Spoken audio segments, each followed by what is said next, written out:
Yeah. You know, that becomes a common phrase as you get older. Well, you. And now I also read. Yeah, for your age, they don't finish the sentence, do they? That are going to They're the, going to the yeah, into the NFL. You see, the coach from Ferris has ties to And Traverse City. somebody Oh, I didn't know that. You know Mike Daly? texted. Yes, to me. Dan lives next to my parents. Yeah. Yeah, yeah. That's, When Dan gets to a tax, It's he a talks to my Dan's mom. I mean, they've got. It's what? That's Dan's uncle. Oh, I did not know that. Yes, you're right.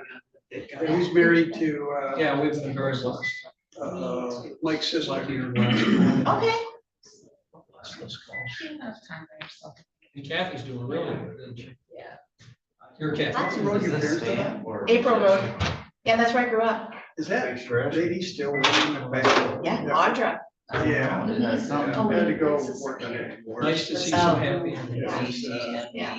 But I mean, as I worked it, like, Yeah, you used to have to go, you used to have to go up and around the Miller farm and to get to the April farm. And then my dad purchased the 5 acres where, as you went down back to get to Audra's, that's where my mom and my sister lived.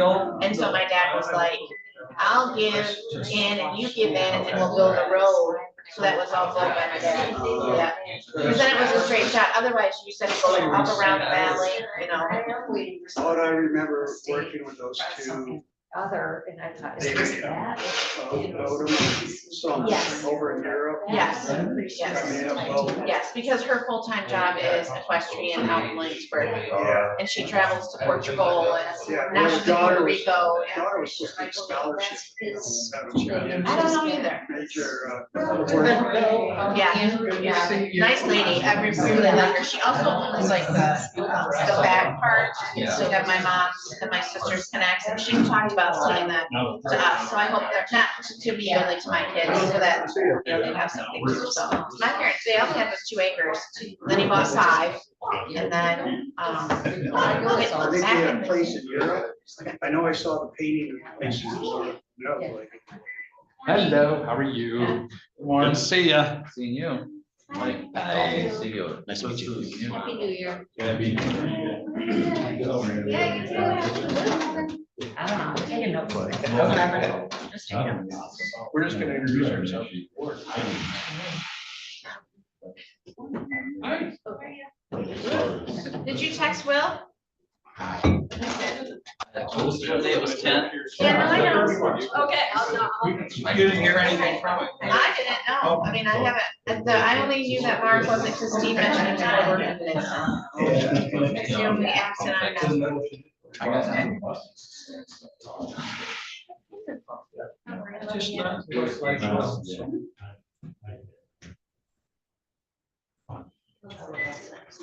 So going forward, we get through this year.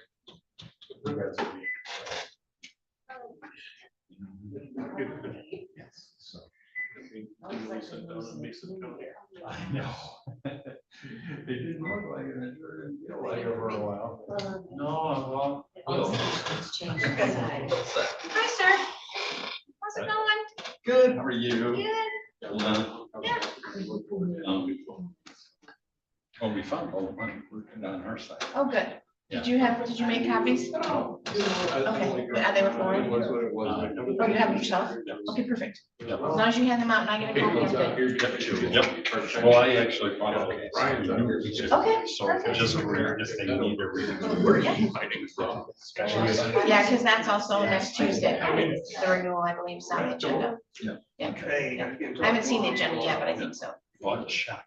I mean, they got programs. It's just. We can make this work. Good. We need to take council's thing. Yes. I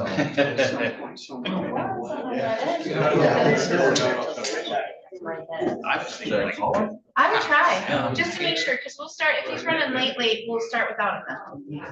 yeah. You just can't trust them dang Republicans. You know what? They're just, you know? He was.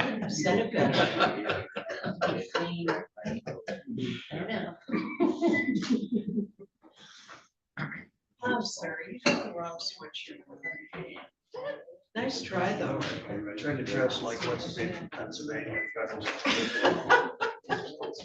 Yeah, actually, you look pretty cleaned up, better It works for him, I gotta say. I'm not complaining about the I'm glad sweatshirt, you're I'm talking actually- about the color. Rich?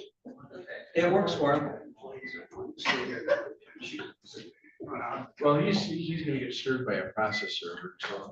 I gotta run from the crazy. No, we just got a notice, by the way, from a nut. Oh. Picture in there. Good. So- Oh, I know. Oh, and it's- I'm Lauren. Very nice Good to meeting meet you. you. It gotta be something I've heard. Got a great boss. Hi. Yeah, you said, yeah.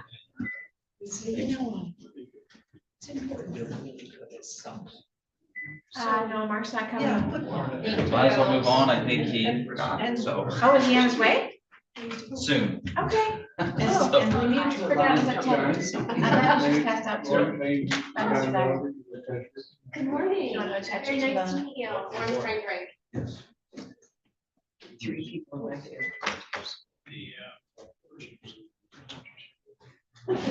Sims and their wives. Oh, I'm glad you called. Okay. I'm ready when you are then. Yeah, my wife. No, they said we'll. She's gone to the dark side. She's Sounds definitely in this. right. I say you can't be. All right, you guys. Ready. All right, we're gonna go ahead and call the meeting to order. Make sure your mics are turned on, and we can stand for the pledge, followed by a moment of silence. I pledge allegiance to the flag of the United States of America and to the republic for which it stands, one nation, under God, indivisible, with liberty and justice for all.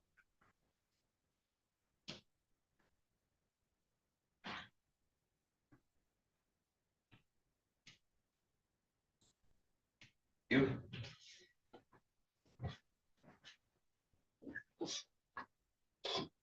All right, the roll call. Commissioner Robbins? Here. Commissioner Walter is absent. Commissioner Bunnick is absent this time. Commissioner Wessel? Here. Commissioner Campbell? Here. Commissioner Alguier? Here. Chairman Yoder? Here. All right, thank you. Next up, we have declarations of conflicts of interest, new item on the agenda, first time, so I guess just making sure nobody has a conflict with anything on the agenda today. All right, if not, we'll move on to public comment.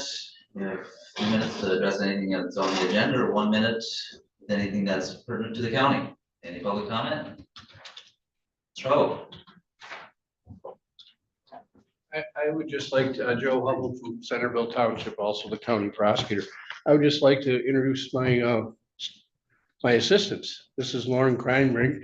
You heard about her when I came before you, and I appreciate your support in making the decisions that had to be made to bring her on. She's gonna do great work for Leelanau County. And then there's Dan. He's got his tennis shoes on because he's got a. You ran here? He's a runner, All the way. but I want to thank the board for listening to me and really helping me out. We got a good team and it's going to be good for the county. Thank you. Thank you. And welcome. Thank you. Any other public comment? All right, not commissioner comments? On the conflict, yeah, I'm glad it's there, but I'm wondering if someone had mentioned, and I had thought of it before, if when you're calling folks up, if you just divide it up, and does anyone have, you know, a 1 minute comment about something that's not on the agenda? And then after they're done, go to, okay, does anyone have a 3 minute comment? Oh, okay, doing that But first. it might help organize it for folks. So switch. Well, yeah, I think when I spoke the other day on that, what I'd like to see, but, you know, since it is a trial, I believe, isn't it? Or is it permanent? Well, for 1 year, for the next year, unless Okay, I thought- we amend it mid-year. I didn't even know if it said a year, I just thought it was 90 days, but I didn't know that. So, yeah, that if we broke it down, we could kind of keep track, and when we do look at it, at the end of the year, it's like, did you really don't have that many, so. I think that was you who brought it up. Yeah. Actually, so, yeah. I did note that he mentioned that we could look at it in 6 months.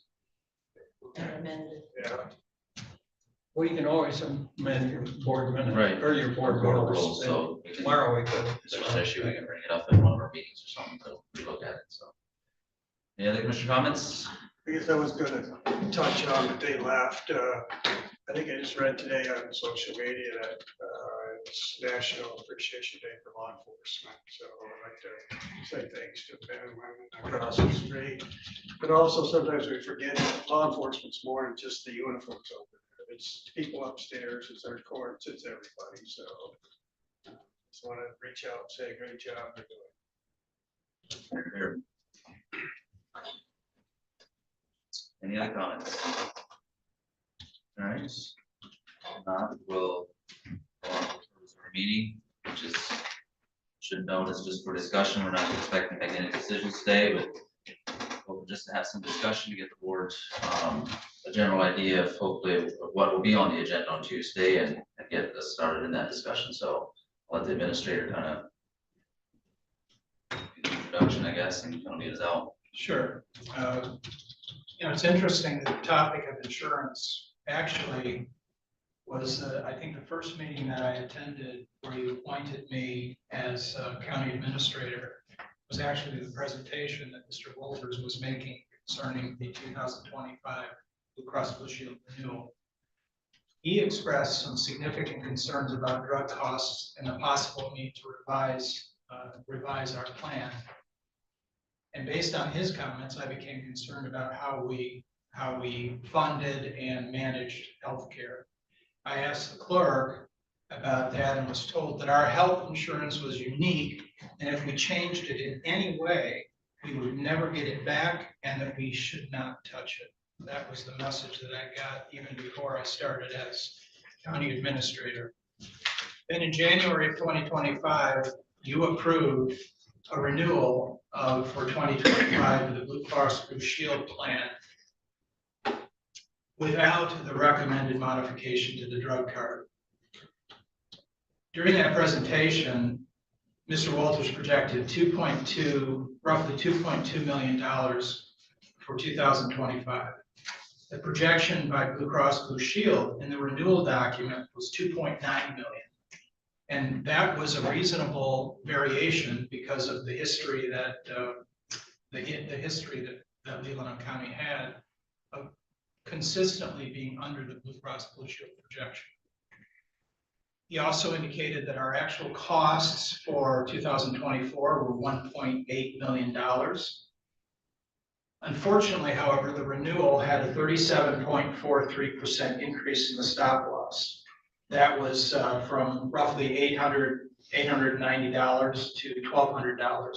That represented almost a $400 increase in hard costs.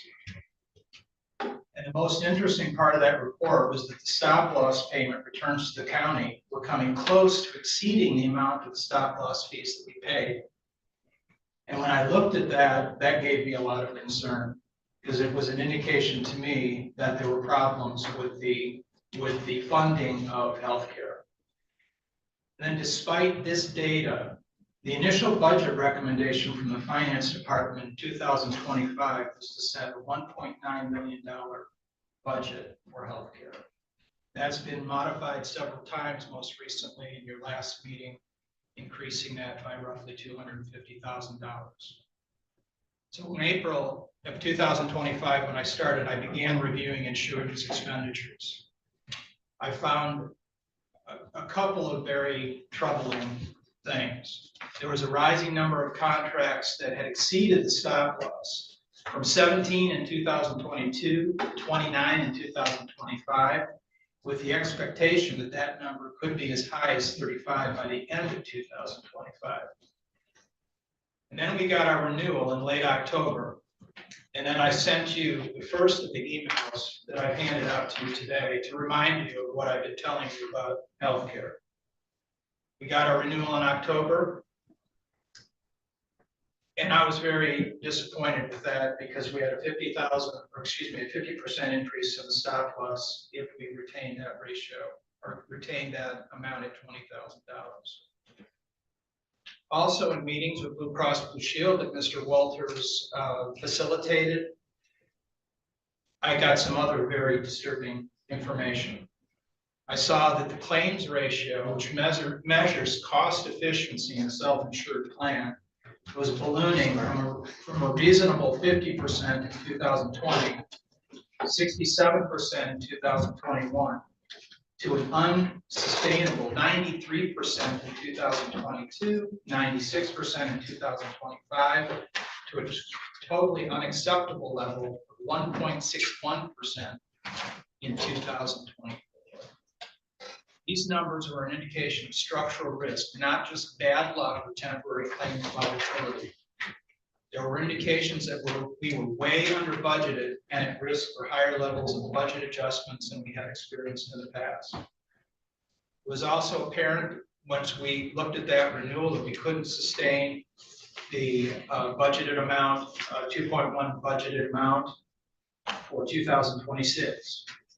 And that was the basis, these changes were the basis for my final budget recommendation of $2.6 million. The idea was that we could pay a stop loss premium of $1.3 million if we moved to $50,000 stop loss attachment point, and we would still have $1.3 million in reserves to pay claims. This analysis recognized that an increase in stop loss could result in an increase in large claims liability for the county. And it recognized that there could potentially create cash flow problems in the first quarter of 2026 if every high dollar claim occurred in the first quarter, which is a possibility. I did discuss this with the finance director. I recommended a short-term reimbursable cash advance from the budget stabilization fund. I asked Mr. Walters and our finance director repeatedly if they saw any way that we could retain the $20,000 stop loss. All three of us were in agreement that we could not do so. None of us liked that, but I saw no other alternative, and they concurred. With the assistance of Ms. Kane from the HR department, she and I did a projection that our costs in 2026 would likely be somewhere between $2.5 and $3 million if we had a $50,000 stop loss. Mr. Walters agreed with that projection, and we mutually agreed to recommend a $2.6 million budget, which is what we did ultimately. I believe we're going to hear today that Mr. Walters has since refined that analysis, and the BHS team will describe that for you. I asked the finance director to propose budget amendments and to make this happen, and we presented that to you for final approval. And I stand by that number, plus or minus 10%. In October 23, because of these concerns, I sent you the email that I've handed out to you to remind you again today. And in that email, I indicated that I would be contacting other consultants. I got no feedback that that was an inappropriate action on my part. And why did I contact Gallagher? I contacted them because I spoke to numerous county administrators who I admire and who I've worked with in the past on various things. They all recommended Gallagher as a potential consultant to look at. I met with Jeff Nielsen and informed him of our plight, and he offered to help me out. And one of the things I asked him to do was to provide some estimates of what we might be able to have for a fully insured plan if we transition to the West Michigan Health Pool. I then reported to you on December 12th what I found out, and I concluded that email is in one of my weekly reports, and it has item number 9 has a full report regarding what I found out from Gallagher and what I had also discovered from discussions with Mr. Walters and the team at BHS. You have a very important decision to make. Again, I stand by the fact that the budget of $2.6 million is something that is possibly attainable. And I think you're going to hear from our presenters on that subject. This is why we're here today, and I appreciate the opportunity for you to listen to these experts in the insurance field that'll help you form your decision next Tuesday.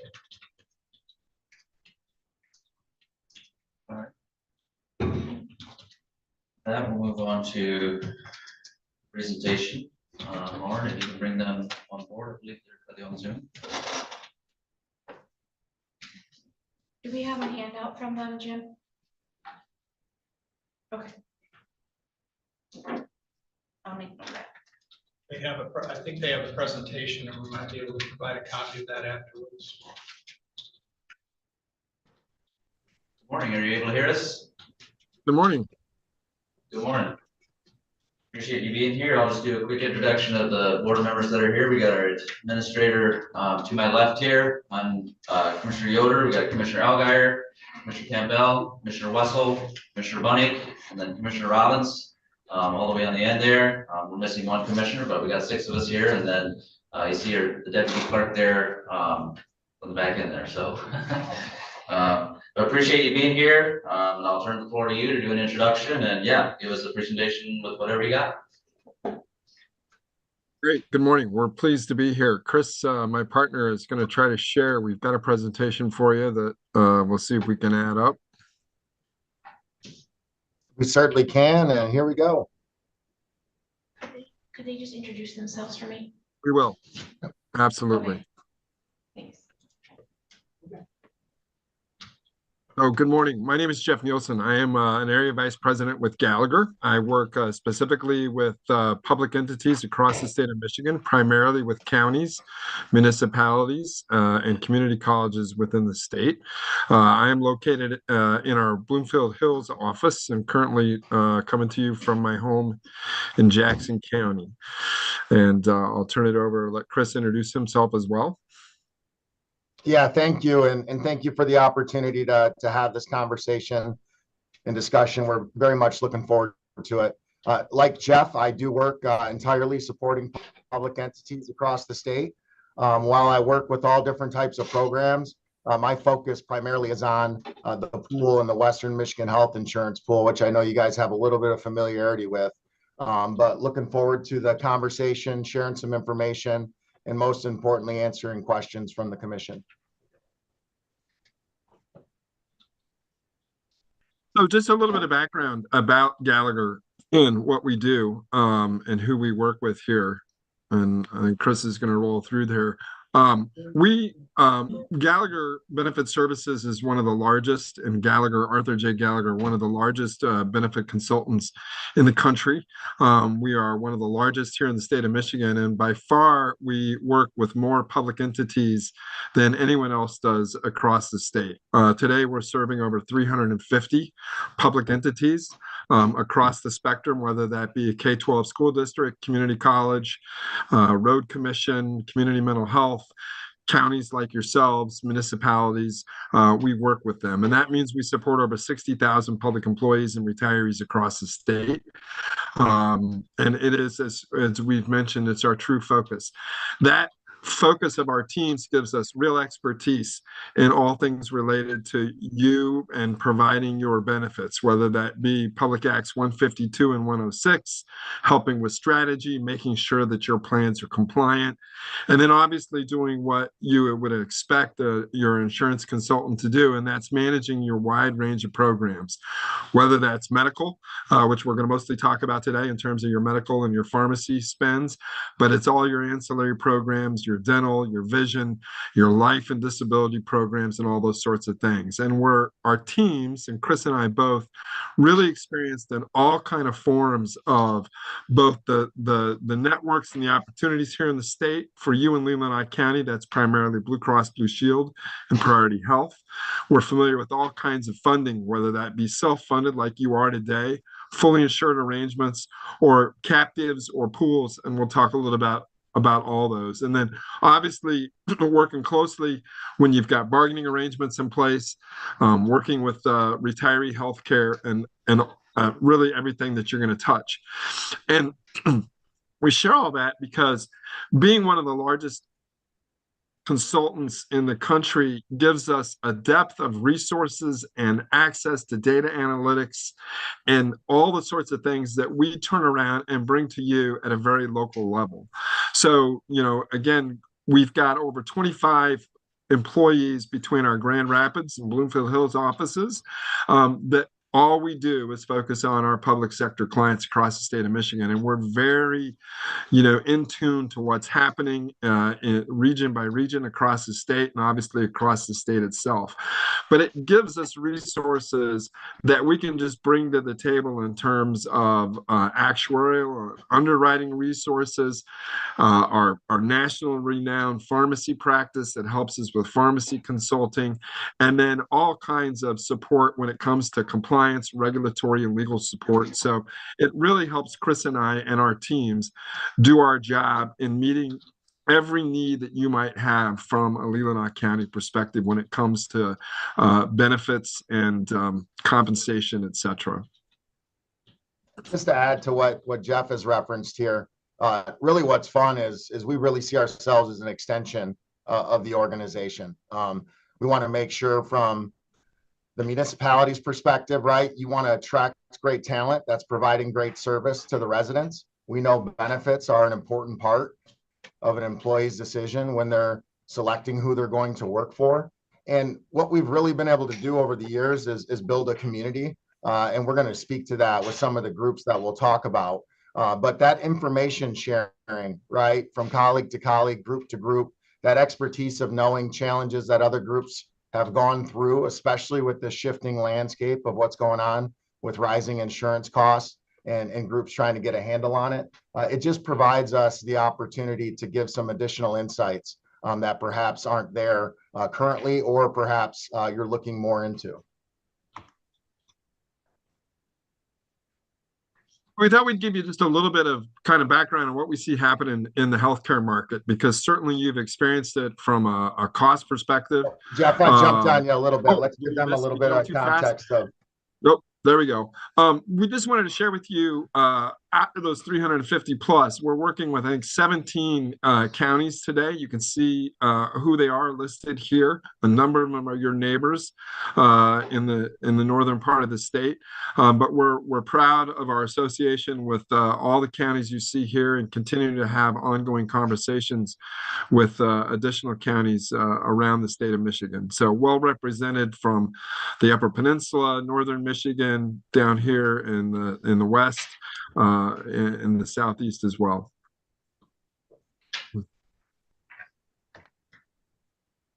So a little bit of background on the kind of the healthcare and what's happening, and from a cost perspective, and certainly you've experienced, we know some cost increases here over the last couple of years, but a few of the things just at a high level. One of those is provider contracting. So we came through the pandemic situation, it's been 5 years now, but what we're seeing is the cost impact of that. And when it comes to a provider contracting perspective, and what we mean by that is that health systems are playing catch up from a cost perspective and a reimbursement perspective with Blue Cross Blue Shield and Priority Health. So there's a lot of negotiating going on, a lot of increase when it comes to reimbursement for the services that you and your members are receiving from the health systems around the state. We're seeing that pressure being put on, and then it obviously is rolling forward into your claims and your annual cost. And so we're continuing to see that happen. Obviously, you probably can't turn on the television without seeing a commercial for some type of prescription medication. And we're seeing a lot happening when it comes to new RX treatments. Obviously, we've dealt with things like the GLP-1s, which are the weight loss drugs that we see all the time.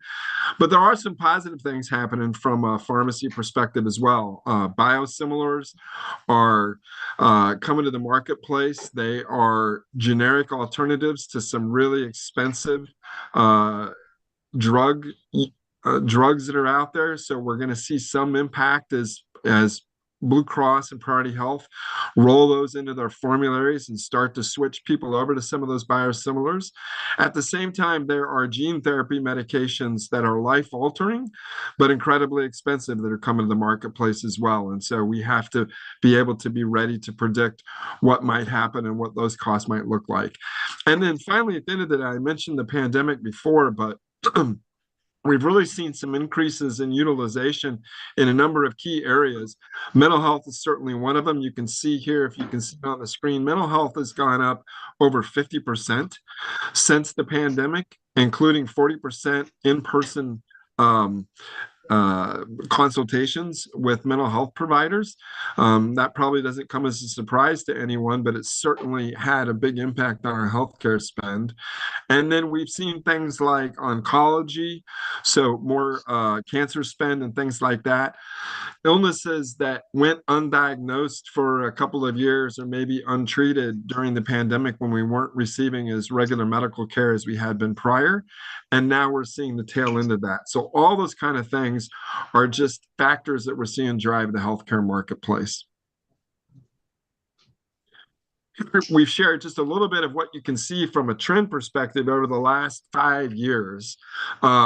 And what we start with on the bottom is the PA 152 hard cap, which you're all probably familiar with. That's the amount that the state has set that says, here's the amount that you can spend on healthcare unless you decide to opt out, which we believe the Leelanau County has done. But you can see that nobody has kind of kept up, or the hard cap numbers haven't kept up with what's happened in the marketplace. So over a 5-year period, PA 152 has gone up 12.2%. Blue Cross Blue Shield in that same time frame has gone up almost 52% in their fully insured rates. Priority Health is a little bit behind that at about 47%. And then the Western Michigan Health Pool that Chris referenced has come in much better at about 29%. So you can just see what's happening in terms of that trend. And certainly the impact of the cost of healthcare relative to PA 152 can put a lot of pressure on our public sector employers across the state. Now, Chris, if there's anything you want to add to that as well, because I know you talk about this quite a bit. Yeah, I would just make mention of, I mean, it's significant, right? Anytime you take the cost of your employee benefits program and over a 5-year period, you're showing a 50% increase in that. The question is, what do we do about it? What can we do about it? What do we need to be prepared for in the future? And that's why a lot of these conversations are happening across the state, where councils and commissions are doing their due diligence with the administration to say, we've seen these increases. We can't just continue to blindly accept what's going on in the market. Do we have the partnership and do we have the programs in place to make sure we're doing right by our employees, but also making sure from a taxpayer standpoint, right, we're providing value for the resources that you have within the organization. And what it comes down to is, we know there's a finite amount of funds that the county has.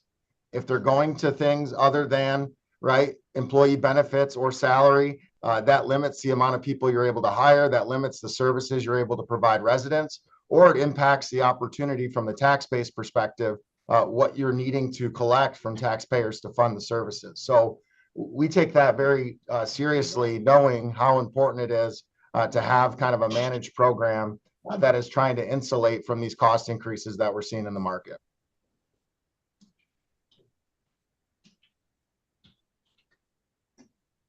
We did just had some of your information that Jim and Jennifer were able to share with us, and this gives you a little bit of look. You've probably already seen this, but this just kind of reflects back to where your claims have increased almost 43% over the last 3 years.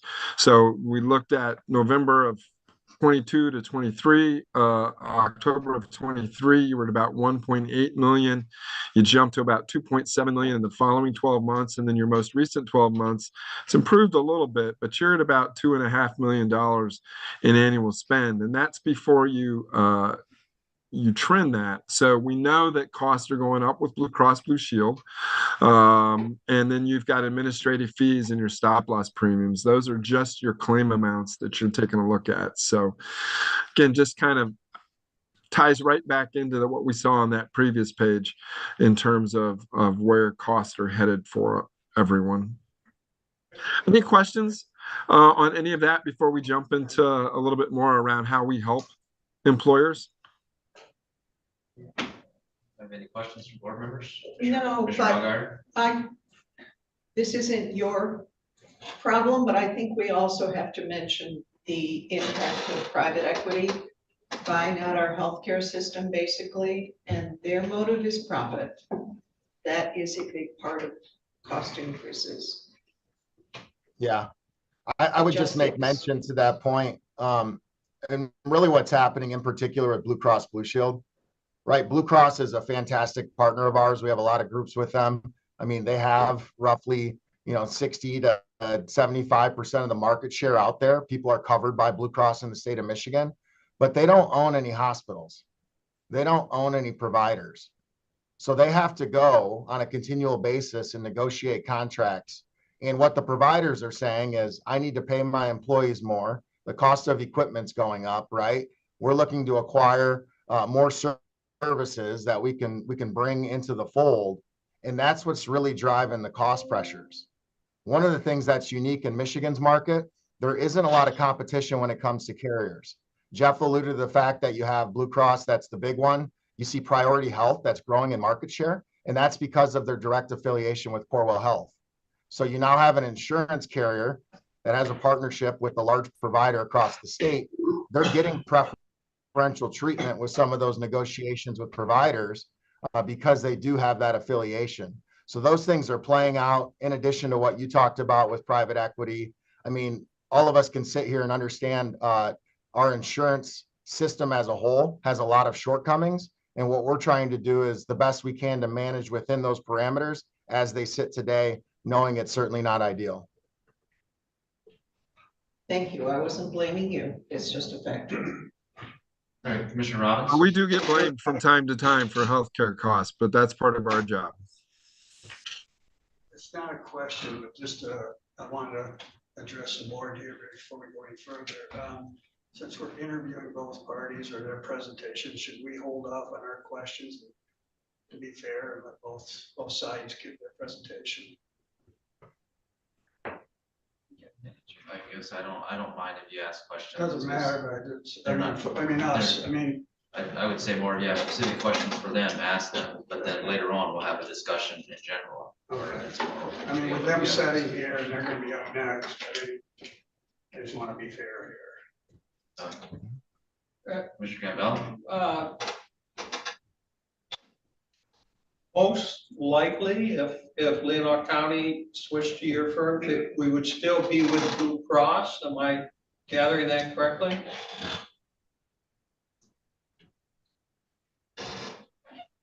Yeah, that's really, it comes down to a process, right? We always look at disruption. We look at the opportunities. We're going to do that evaluation in partnership with you. We're going to say your current state, here's what you're at.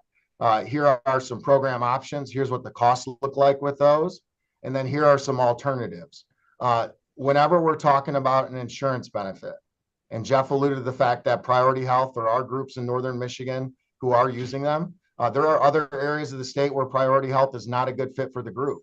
And what we don't want is employees, right, accessing their local doctors or local hospitals and running into challenges with coverages. So that kind of gives you the idea when we're working and partnering with a group, how we approach it to say what's going to be the right program fit for you. Now, the vast majority of time, you will see, unless it's a cost pressure situation to where that's the largest focus, people are going to retain their existing carrier. One of the things I'm going to talk to you about in the pool, there is the option to offer both Priority Health and Blue Cross Blue Shield side by side for employees to make those choices. And what we typically find in the pool is for the same plan design, Priority Health can be around 8 to 10% cheaper than what Blue Cross Blue Shield is. And that kind of alludes to those contract conversations that I spoke of earlier. Did I hear you say that approximately 3 out of 4 of your of the municipalities you're affiliated with, or I guess employees of those, go with Blue Cross? Yeah, the vast majority of public entities across the state are utilizing Blue Cross Blue Shield or BCN. Yep. Thank you. Any other questions? Mr. Ross? I think earlier you mentioned, I think 17 counties, correct me if I'm wrong, but 17 counties that are in our area, northern Michigan. How many of them actually have a plan like what we've been offering our employees? There are some. You guys do have a very generous benefit structure for your employee group. And when we talk to groups and consult with groups, sometimes that's very intentional, right? It's to say, hey, we know how important health benefits are. Our employees recognize that. And so we're investing additional dollars to be able to provide that level of benefit. Others are looking for the benchmarking that Jeff spoke of to say, what are our peers doing? And what's the market doing as a whole when it comes to the benefit offering? And what do those options look like? So I wouldn't say you're completely unique, but you do have a very generous benefit that the employees are accessing currently. Okay, when you say some, can you kind of narrow it down? To give you a list, I would say, I mean, you're probably in the top 10% of overall benefit quality. And I'm just giving you a rough estimate there of what we see in terms of deductible and plan design. You see a lot of groups that are moving to higher deductibles or looking at RX card changes or co-insurance. And the goal there is to try to get the cost under control. But in doing so, as employees are accessing the system, obviously more is coming out of their pocket if they're utilizing the plan more. So yeah, I would give you a rough estimate right now to say you're definitely within the top 10% of quality of benefit being offered. I would just add with the counties that I work with, I have a number of them that are similarly generous in terms of the contributions that they charge. So the counties pay more than they're required to. They opt out of the PA 152 hard cap and they pay more than the benefit. In some cases, the same where they're offering at least one plan at no cost to employees. And then there are others who are straight, the county's paying the hard cap amount and employees are paying whatever the difference is in the cost of their health care. So it is a variety, and that's part of our experience and what we're able to bring and say, here's what we see. Let's help you design the plan that makes the most sense for Leelanau County and for your membership and for the attraction and retention of employees that Chris talked about. Okay, one more question. If you were to use US 10 as your dividing line of the state, how many are north of 10 would you say have something close to us? We're going to show, I guess I need to unpack that question a little bit more. If you're talking about one, really it comes down to two areas. You got plan design of what's the deductible, right? What's the structure of the actual plan? The second is what are groups paying towards the benefit? So some of that we're going to need to have further conversations with the county to understand all the nuances of the program and the cost sharing with employees. But I will say in general, what we find, and with counties in particular, there is a desire to try to have a quote unquote free plan for employees. Sometimes that's just one very generous benefit. In other occasions, what they'll do is they'll say, financially, we're able to provide a free insurance benefit that looks like this. And it may have a little bit higher deductible. It may have an RX card change. And then if an employee wants to opt into a plan that has a lower deductible or is more generous in terms of its plan design, they're paying a little bit more on the cost share side. So they're paying the difference. There's different models. Obviously, contracts come into play, but those counties traditionally are typically a higher spender when it comes to health benefits than some of the other public entities across the state. Thank you. Any other questions? All right, you can continue. Thank you. Yep. All right, so now we're really getting into the section of how we can help. We don't want to come in with any preconceived notions of what you need to do. There's not a one size fits all approach when it comes to insurance programs. Every organization is going to be unique. What we do want to do, though, is recognize that you have two situations that are playing out within health insurance programs. You have what are fixed costs, right? Those administrative fees to actually run the program that you're charged. And then you have what we showed you earlier, which comes down to the claims, and that's the utilization by employees for accessing service. Our job as your benefits consultant is to say, what's the right program and structure that's going to give you the best value as an organization? So the lowest cost based on the utilization that your employees have to make sure that their health needs are met. And we do that through a variety of ways. So we're going to tailor that strategy to you. The other part of it is we are very big on data and transparency. We want you to have an ongoing look at what's going on in the program in terms of claims, how employees are accessing care, because that data then drives what is the next discussion point or decision we need to make as we're kind of your hands-on benefits consultant. So what makes a program the right fit? We talked about the benefit quality.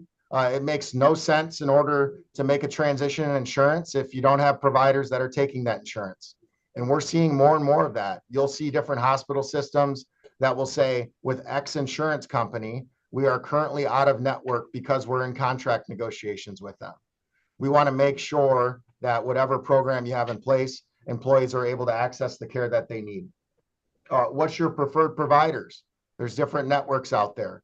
Blue Cross Blue Shield has tiered networks to where Community Blue is providing the most generous access, and that will be with speech, pathology, chiropractic, all of those sorts of benefits. But they also have different tiers with Simply Blue that has a little bit less of a benefit quality. And then they have HMO offerings as well, and each of those come at different price points. So we want to take these conversations that we're having with you, with the administration, with the employee groups, and really say, where are we trying to get, and then build and tailor the program structure around what are the needs for the organization. The program options, we have hit on a little bit. You're self-funded. My understanding is you've been self-funded for quite some time. There are a lot of organizations out there that are utilizing self-funding as the way to handle their program. The challenge that comes with self-funding programs, especially at a size of your organization, is it does come with additional risk. If you have extra claims that you're not budgeting for, those are additional costs that are coming into your program. Traditionally, we see self-funded programs, if they're structured correctly, give you better value in terms of from a cost perspective than fully insured. Now, fully insured, there's a lot of groups across the state who are utilizing that. What they're saying is, we're going to let the insurance company hold the risk. We're going to pay a set premium amount for each and every month for our employees. And then no matter what the utilization is, the insurance company is responsible for paying the costs. And then we negotiate the renewal from there. One of the things I'm excited to talk to you about is kind of a hybrid model that a lot of our municipal groups are utilizing, is the Western Michigan Health Insurance Pool. And that's a model in which collectively we've pooled all these public entities together. They've become larger as one because size matters in the insurance industry. It's able to drive down costs on the admin side, and we're able to provide some additional benefits for organizations who are part of that. There's a lot of numbers that you're seeing on this slide, but what we try to break down is every program has these key elements to it. What are your day-to-day claims? These are the prescriptions employees are picking up. These are the doctor's office visits, right? These are the procedures that they're going in for. And then every insurance program has what's called a stop loss or large claim coverage. And your program design is a little bit unique in that your stop loss coverage is very low at $20,000 attachment point. So that means any claim above $20,000, the insurance company is going to pick up. However, with an attachment point that low, that means you're paying a considerable amount to have that level of coverage for your stop loss. You then see on the administrative side, what program you choose, there's different percentages that are baked into costs of what it takes to actually run the program. So those are all evaluations that we're doing on your behalf with these different options. I want to give you just a little case study of a group that now for 3 years we've been working with. This municipal group was working with the local agent, around 90 employees. This is the city of Big Rapids. When we had conversations with them regarding their benefits program, They said, we're looking to have some stability when it comes to cost. We're looking to have a quality benefit for our employees, and we're looking to have a partner that can walk alongside our bargaining units and our administration and our council, so everybody has a clear line of sight on what's going on with the insurance program. So in this particular case, this organization with 90 employees, we're doing on-site visits, we're doing quarterly meetings with their benefits committees. We're providing updates to the commission and council of what's going on in the program, and we're exploring new opportunities with them. So this kind of gives you a little bit of insight of our hands-on approach and how we're working with groups that we represent. Questions on that before I kind of dive in particular to a unique option for the county to consider at some point? Doesn't look like it. Okay. All right, I want to speak about the pool, or the Western Michigan Health Insurance Pool. This started over 20 years ago when 8 school districts in West Michigan came together and they said, the insurance program is broken. We need to find a better way to be able to provide quality benefits for our employees. And what they recognized is if they each went to the market individually, they were paying a surcharge on the program because of their size. So by coming together, what they were able to do is negotiate lower administrative fees, better RX rebates, and ultimately what that did was lower the cost. Now, when they came together, those 8 school districts, they said, here are the things that we want to focus on. We want to make sure that there's value. Nobody has joined the pool, quote unquote, and paid more for their benefits program. The second is trust. How do we make sure there's transparency in the decision-making? And what's unique about the pool, every organization that's a part of it, you actually get a seat on the board of directors. And each year, in consultation with our Gallagher team, the membership actually approves the increase for the pool each and every year. So that's a little bit different than what happens today, right? Where Blue Cross will say, based on your experience, here's what your renewal is. You have your agent that's trying to negotiate within some parameters, and you're really doing the best that you can. This is a far more community approach within the pool setting. One of the other benefits of the pool, I have talked to numerous groups this year that had anywhere from a 20 to 40% increase in their insurance costs with their program. So similar to what you guys are experiencing, right, with those increasing claims and trends. And what's happened for a lot of those groups is they may have been running well, right? Their claims were lower, their spend was lower per employee basis, but then they had a situation where a few members may have needed care. And what happened to them was the insurance company came back with a pretty sizable increase to try to make up for losses that were had within the program. And that is a situation we see all the time. So what's a little bit different about the pool? The pool has made an intentional decision to say when the average increase is set, no group can get more than 3.75% above the average increase, no matter what their experience is. And the reason they did that is because they understand the importance with our public entities of having predictable budgets and having predictable costs with what's going on in insurance. Conversely, let's say a group has a great claims year. They can go 3.75% below what is that pool-wide average. So if we take a look over the last 6 years, I'm showing you the trend of what the pool's average increase has been. In 2021, the average increase was 4.9%.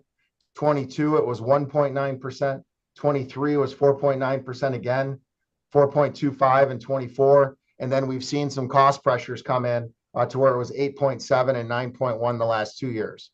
So while certainly there's an increase there, we continue to beat the market. And that's because we're approaching the market as one group that has over 270 public entities in it that covers over 60,000 employees and dependents within the program. So you get leverage within the insurance marketplace when you have that level of size. And what does that do? It just brings value to the individual organization.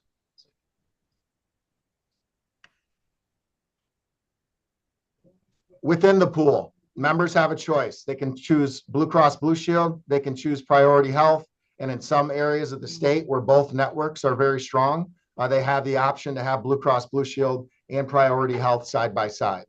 So that is a unique thing to where employees really have the opportunity to say, what's going to be the right plan for me? They have some autonomy in choosing what's going to be that right fit for them. We took a look at your program based on the claims experience and all in. We're saying for plans that are closely aligning to what you offer today, we would estimate that if you were to come into the pool, you're going to be right around that $3.1 million cost. That is different from what your Blue Cross Blue Shield renewal showed, right? With the current attachment point that you have at $3.4 million cost. So that's a very common thing we see for groups coming into the pool. It's roughly 10 to 12% savings from what their program cost is in other models. Now, obviously, your situation is a little unique because self-funded groups, you're paying those claims as you go. So there's always going to be an estimate of what your claims exposure is going to be. In the pool model, once your premiums are set, you're paying those for the full year. There's no additional cost in any way in which you have to provide resources in terms of admin fees or a membership fee or anything like that.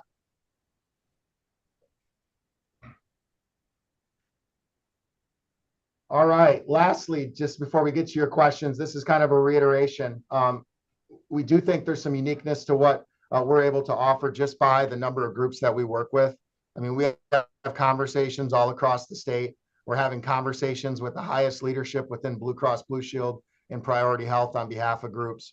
And I think that expertise and our ability to work with so many groups just provides an advantage to each of the groups that we serve. So service is another thing. We take service very seriously. If employees have questions, they need support with doctors, they have challenges with their insurance, we're here to support them. The administration, we want to make sure they're supported, right? Because when employees come to the human resource office or they're coming to you directly and they're asking questions about their insurance, we're there to help support and provide that expertise as well. And then lastly, just a clear line of sight. We think it's so important that you have structured data that you can understand and know what's going on in the program. And that's going to allow everybody to make better decisions long-term as we grow in a partnership. So I'll pause there. Jeff, anything you would add before we kind of jump to questions? Chris, did a great job taking us through the rest of that information.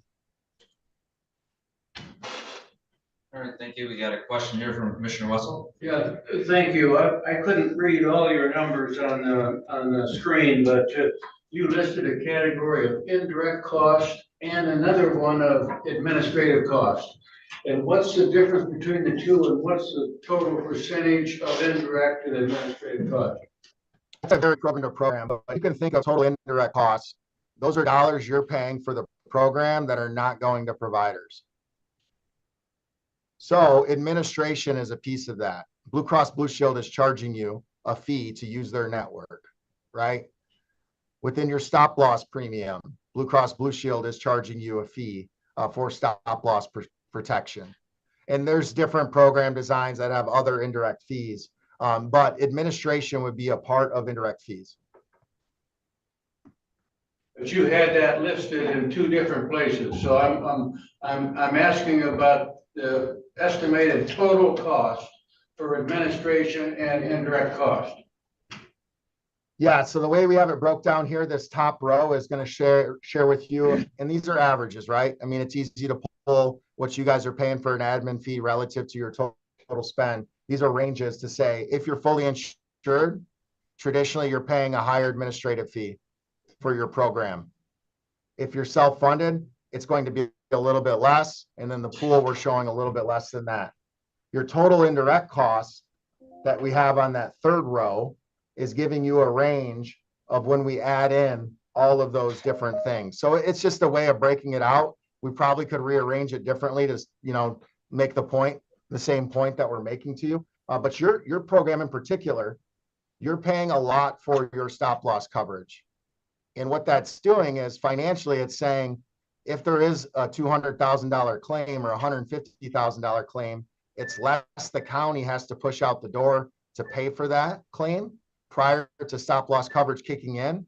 But the flip side of that is you're paying a considerable amount of money for that protection for the county than what you would have perhaps in the pool setting that I showed you with those rates. Thank you. Commissioner Bunning?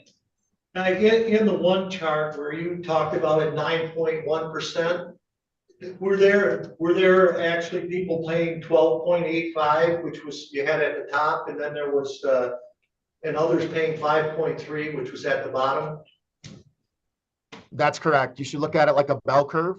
You're going to have roughly 80% of individuals who are at the average increase, and then you'll have 10 to 15% on the tails. And it's not a hard, you're at a 9.1 or a 12.85. There are grades between 9.1 and 12.85. I think we had 4 members total who were at 12.85%. And for those members, they may have had a loss ratio in their program of 150 to 200% for that particular year or more, right? So if they were self-funded or they were in a fully insured program, they would see that 40% or 30% cost increase from the insurance carrier the following year. What we're doing in this model is we're saying large claims, one year it may be your organization, another year it may be a different organization. By pooling together, we're sharing that risk and we're able to keep the average renewals lower, and we're able to keep the volatility lower for the organizations that are part of the pool. Thank you. Mr. Campbell? The percentages were for a pool. But I wonder how much they apply specifically to a type of program that we have in Leelanau County, especially if we don't change that program. You had said that we're in the upper 10%, let's say, of as far as the benefit worth or package in the state. Do you have any numbers that would compare what we're doing now, or can you separate that group out so we can know if other municipalities that have programs like us are within that range, or are we a different type of it because we're so different, a different range? I would say we're going to need some. Yeah, I do understand the question. When you're talking about self-funded programs, you're making your best guess to say, we're going to charge, or this is how much, right, the benefit's going to cost, but we don't know what claims are going to come in throughout the year. And most of the time, I was talking on the opposite side. I was talking on our $100, $200 deductible, our low prescription drugs. I mean, so we're almost in a different category as far as how upscale or how good our program is. Are those programs going up at a faster rate than other programs? no, they're not. So the premium is set based on the plan design and your claims experience. And then every plan design has a differential to it, right? So if you guys were to say, we're going to go to a $500 or $1,000 deductible, the premium that you're getting charged for that plan is going to be less. You're rated based on the plan design and your claims experience. So it's kind of irrelevant from the pool setting. Once your rates are set, you're going to be right in this community. You'll have the average increases that come into play. But if you said we wanted to offer 2 or 3 plans or make benefit changes, your premium costs are going to be lower relative to the changes that are made in the plans. Yeah, I'm not quite Does that sure get that's to your what point, I was or? asking. Well, you would No, see. not really. I was looking for an apples to apples, some comparison with other municipalities that may be offering the type of Cadillac plan that we offer. What has happened to their rates? Yeah, and here's the uniqueness of it. I wouldn't think about it in terms of the plan design. It really comes down to your experience, because your claims experience, because you can have the same plan design, and let's say you have a younger workforce that is considerably healthier, you're going to pay significantly less for that same plan than perhaps an organization that has an older workforce and has a number of individuals who have to utilize the system more frequently or have more prescription costs within it, right? So it's not as simple as saying, because you have a generous plan design, what are the costs of the same plan design within other organizations? It's all contingent on what your experience is from a claims perspective.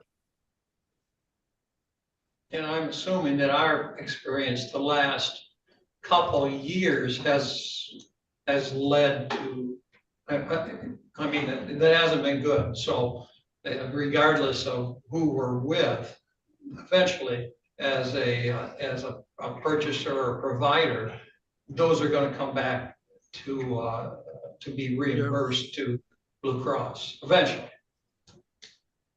Yeah, if they're seeking out services, right, then certainly and really what you're looking for is, it's a year to year, while there's consultation throughout the year, each year, the insurance carriers or the programs taking a look and saying, what happened? Now, you may have a situation where there's a few high cost claimants, and I believe if my memory serves me correctly, for a couple of years, there may have been one around 400,000, right? That may be a one and done occurrence. We have different situations with groups to where there's a medication for an individual child that may be north of $1 million a year, and they're going to need that medication each and every year. So large claims are a big part of what goes on within the program cost. If you have a year where there's large claims, you're going to pay for it.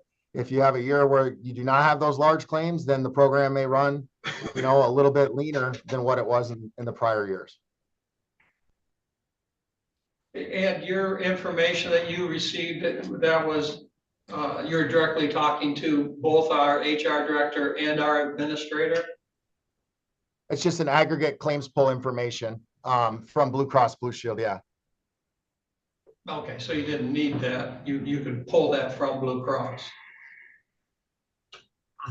We needed authorization to be able to get general information from Blue Cross, yes.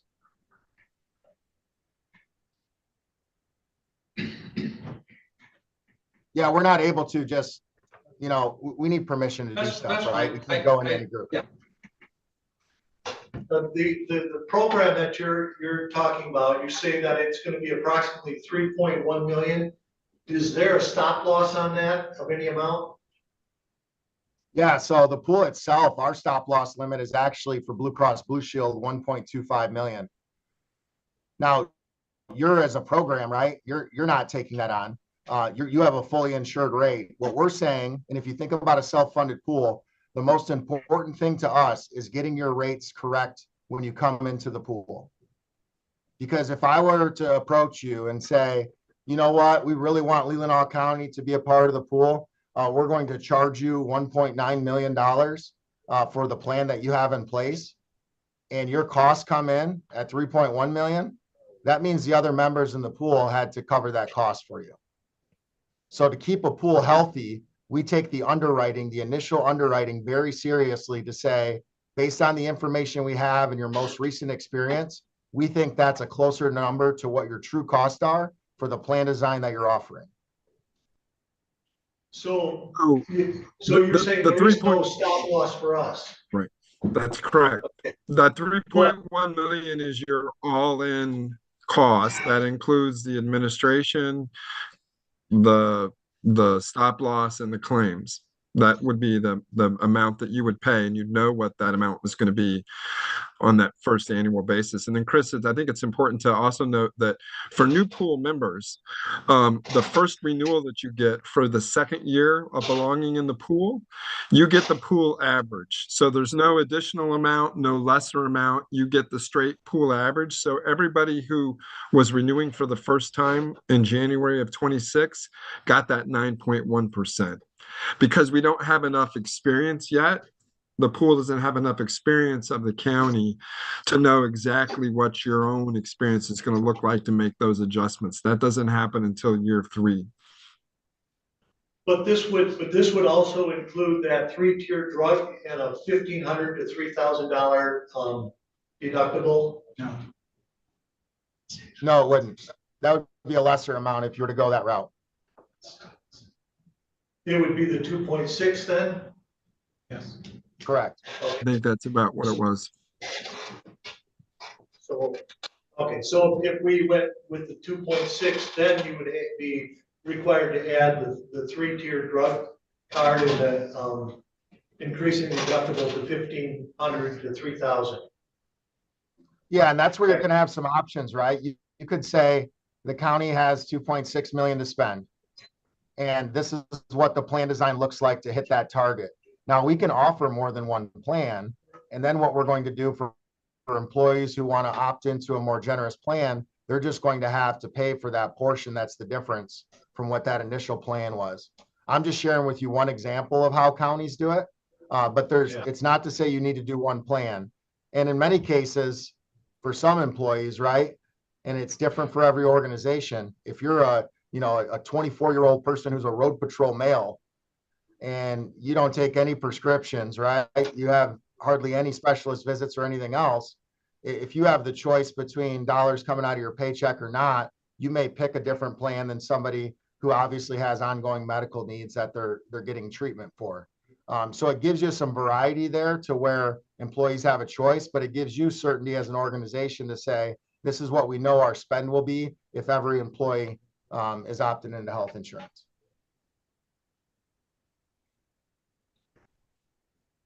So can we buy a stop loss for 2.6 million? So once we spend that, we don't have to spend anymore? Essentially, that's what it is. Think of it this way.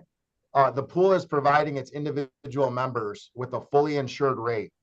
You're not paying $1 more in terms of your medical costs for your health insurance than what those numbers that we put together and have shared. So you don't even need stop loss. There's no admin fees, right? You're not looking at attachment points and saying, if we move the number to this, then we're saving this on stop loss, but we're taking extra risk on individual claims. It's an all-in number, like Jeff said.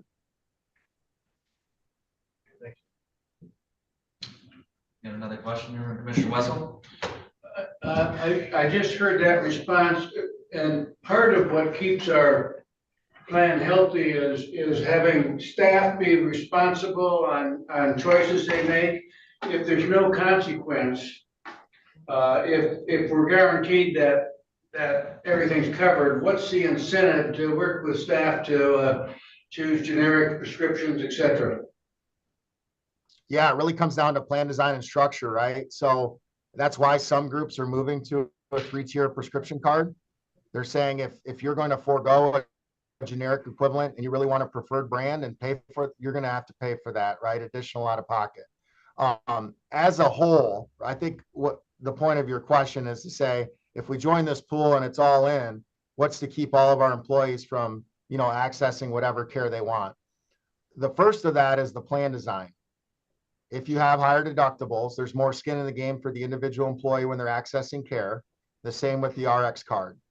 The second is the pool has a number of value add programs.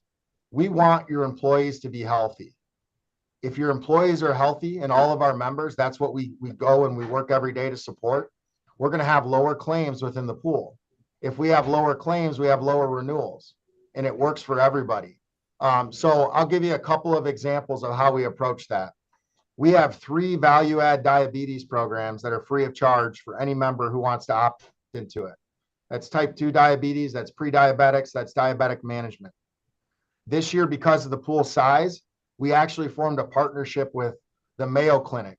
They came to us and they said there's 6 cancers that we have specific expertise in. And we're seeing when individuals have this diagnosis, they're being misdiagnosed or their treatment plan is not what it should be. We want to work with you as the pool to where if an individual has that diagnosis, they get the opportunity to come to the Mayo Clinic for a second opinion.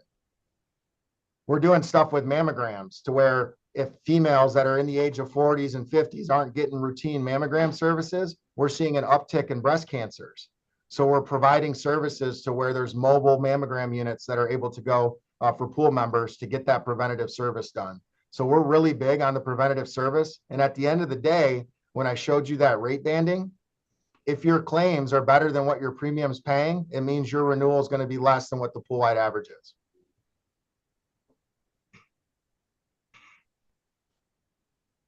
All right, do you have any other follow-up questions? All right. Doesn't look like it at this point, so I want to thank both Chris and Jeff for coming here and presenting to us, and yeah, appreciate you coming on board and explaining to us what you're presenting here, and I'm sure administrator will be in touch as to what we'll be deciding in the next couple weeks here. Thank you. We appreciate the opportunity. We've Sounds enjoyed great. being able to work with you, and we're here for whatever you may need from us. Thank you very much. Thank you. Thank you very much. Thank you. Have a nice weekend. It's Friday.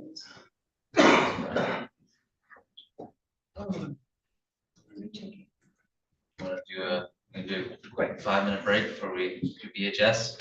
All right, thank you. We do have a material financial here at one for.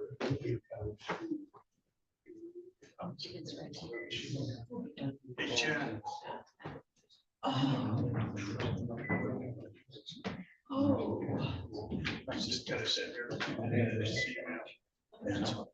I could go. Now and then come back.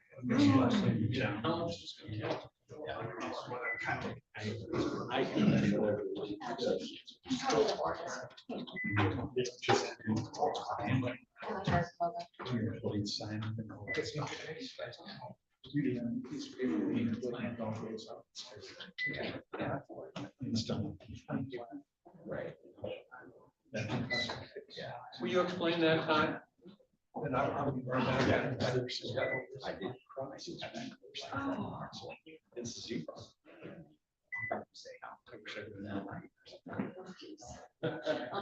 Okay.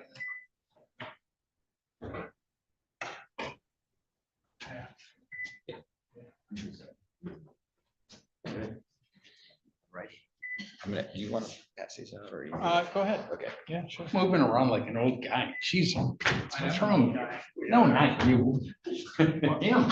I think, didn't we determine that? Yeah, like, right, like 6 months behind. Yeah. So, Any questions?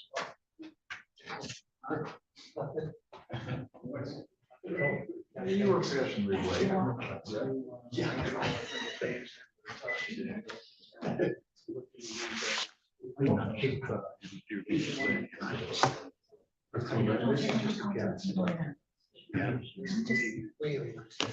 We didn't until they say goodbye. I don't know if you're being there. I would stay here till Yeah. this issue, because you're part of the second discussion, you're part of the third discussion. That's how it's- I can't talk. Hi, I'm Jennifer. This is Yes, Jennifer yes, Zwick. She yes. was here in the beginning. I'm the chief deputy clerk. Okay. For a while, I was staff accountant and finance director. Okay. And I got to manage this plan from the get-go Oh, with yeah. Administrator Janik and the well-renowned and very famous Michelle Crocker, county clerk. So, yes, so historically, I know all about this thing and how this works. So, When you do it really nice. I mean, you look at yes, yes, yeah, it's the mask for, actually, yes, yeah, literally, it was seemed like COVID. Yeah. You know, and then it kind of like, ooh, yeah, and then Chet retired and finance left the clerk's office and went to the administration office. And I think the history there just wasn't there on how to, you know, put it all together and keep it maintaining. Yeah. You know, I budgeted 1.8 every year, knowing that each year, in October and November, when our cash flow and our taxes come in, that's when I would amend it to bring it to what was necessary to fund the insurance. Yeah. So, that's just the fund accounting that I've learned over, 25 years of experience. I get it. Thank you. Yeah. Appreciate it. Yeah, no, it's funny. This is different. No, that's good. So which judges are we? So generous. I think I like one of them. Yeah, because they have a new jail. It's gonna be built. I get one.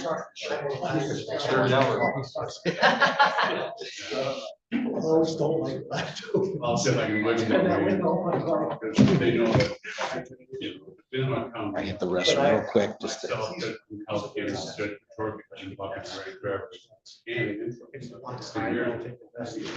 we have our consortium. Good job, team, huh? As a team. Not just me. This is just for our private fees for 30%, you know, the normal. We're trying to provide for them. Yeah. You don't want a facility where you get a facility that holds 7 kids. So it's gotta be, you know, there is a number of beds that have to be and set aside trees in order to make it at least break even. And we've done our admission, it's about 32 beds. They had to buy a job. And you start getting lower than that. And it doesn't make sense. Can't make it. Okay. Without extreme construction. Right. We gotta get. It's in the middle. Business. Oh, On Monday.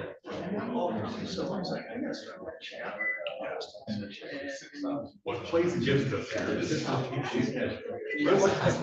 What's gonna be and my granddaughter. The same came. It's basically about a half hour difference. But And when I came. that's significant. Where we had from. Jim, Give my shot. could you have them email that presentation? Yeah, they. No, you're not. It's already. I was impressed. Cool. I don't know the numbers to break even with it, but I'll help us out. Okay. So it's so funny, we use time, Russell lives up in Northport. You know, if they're allowed to eat up here, everything. it's worth the discussion. I don't know. So now they got this thing, you know, tie. Sure.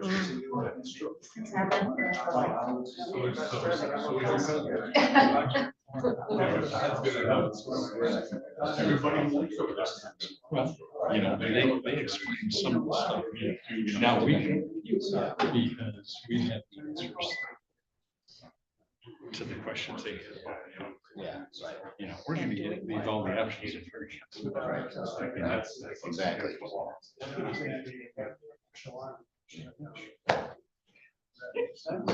Yeah.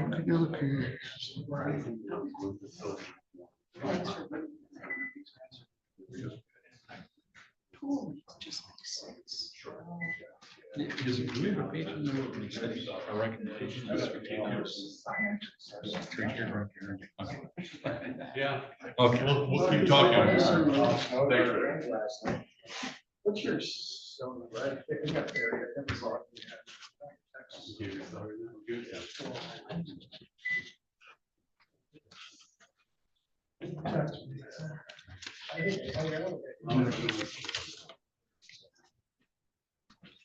Which you didn't plan on getting into the middle of this kind of thing when you got elected.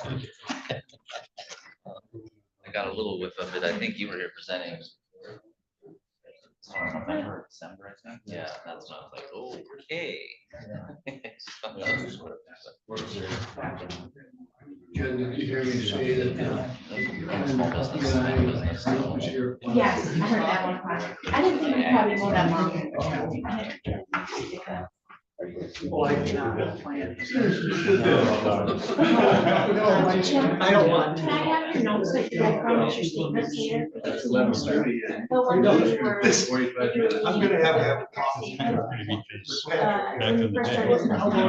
Oh, you didn't get it up on the phone? Kind of that. Just tell me what I have to say about that. And we did, Thank you. Yeah, I didn't have, I had notes, not. Like, you know. Sorry. I tried. Thanks.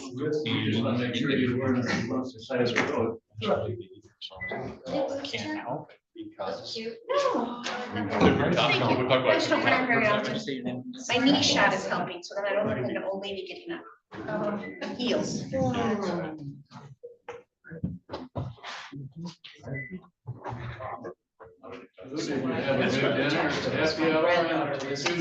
Yeah. Monday. Yeah, we took third. We got paid. Program. We stopped. Trivia. Every Monday night, it's just.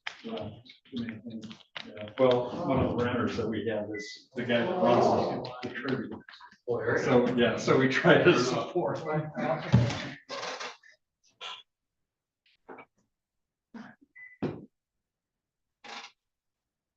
just 1 second? Yep, I can do that. I'm gonna have Allison upload this so that the public and employees can follow. Thank you. Yeah. I can- Oh, hey, Steve, he's got it on he can email it right to you. He's got it on Oh, so, Yeah, I can give you the email address to Allison, Yeah. Middleton, to post it for us, Okay. so whenever you're ready. Then we weren't sure if we wanted to do it this way or that way. it's nice to have a hard copy because it's hard to see from here. Yeah, I know. Yeah, I got a call and they said, hey, can you drop them off so everybody can look it over first? Absolutely not. Your eyes are a lot younger than mine. Yeah, I know, but I just gave up. I gave it to Sammy. It's like I can't. Yeah, he can email. Yeah, those Yeah, or charts, somebody can email. They can numbers. figure it out. You can, you just do clerk it, whatever. But either way. Yeah, PDF version or PowerPoint. So, I guess if you send it to Lauren, too, she could I put did it not up. see those small numbers, Jen, so I take pictures. Well, I took pictures and it was just blurry, so I was like, I think. Well, then I figured out you could expand on the problem. Because mine would blurry too. But if you take it small and then just expand it, Yikes. that works. I did not hit send. Amazing. No, you made it. Doors open. Yeah, well, I'm glad to be here. I didn't think I was gonna be, but You look better in the picture. It's on its way. really, Okay. thank you. I do. right, Jen? When I get my nose fixed, then I'll be beautiful again. Yeah, I think he's probably gonna kick it off. Maybe. I don't know. I just have to say something. That cap on your cost, though. Huh? That cap on your cost. Yeah. Yeah, I hope. Oh, my God. Actually, so far, everybody says you're gonna let them cut you one more time. I got a bump right here where the scar tissue ended up. He says, I get rid of that. I don't know. I've already had 2 of them on that. We're ready. All right. Don't ever let's let somebody stick a needle in your nose. Oh, my Get God. this meeting back on the road again, and get started again. First item of business, we have a presentation from BHS Insurance. We got Pat and Blue here, and they'll do the presentation, so. Great. Take it off, guys. All right. Well, you guys know me. I've been doing this over 20 years with you guys. We've had a couple of ups and downs in the years, but the recent events that none of us can do anything about, particularly the prescription problems. And a year ago, BHS came and bought the firm that I worked with. And over the course of time, we've been slowly integrating everybody into BHS. And for me, this has been interesting because I knew you guys had challenges. I knew there were ways to solve many of them, but they cost money. And as an individual sole, basically proprietor producer, I didn't have the resources to give you some of the things I would have liked to. These guys came in and showed me a world that I didn't even know existed. And one of the things that Pat is going to explain to you what BHS does and things, I think we have a real opportunity to once again kick this can down the road pretty good at a little higher rate than we were before, but not to a break the budget rate that when we first started talking, Jim and I, about where this could end up relatively quickly. So I'll leave it to Pat to start this thing, and if he screws it up, it's not my fault.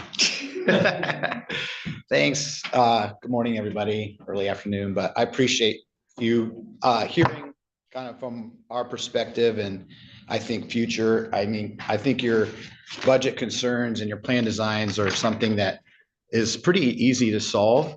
Kind of like the example prior, they gave you a number so you can get to 2,600 or 2,600,000. So I think we're going to show you how BHS can partner with you to make that happen.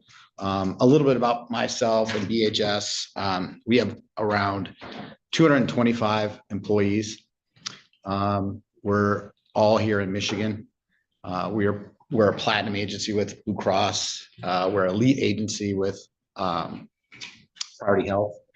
So we have a large business platform in Michigan.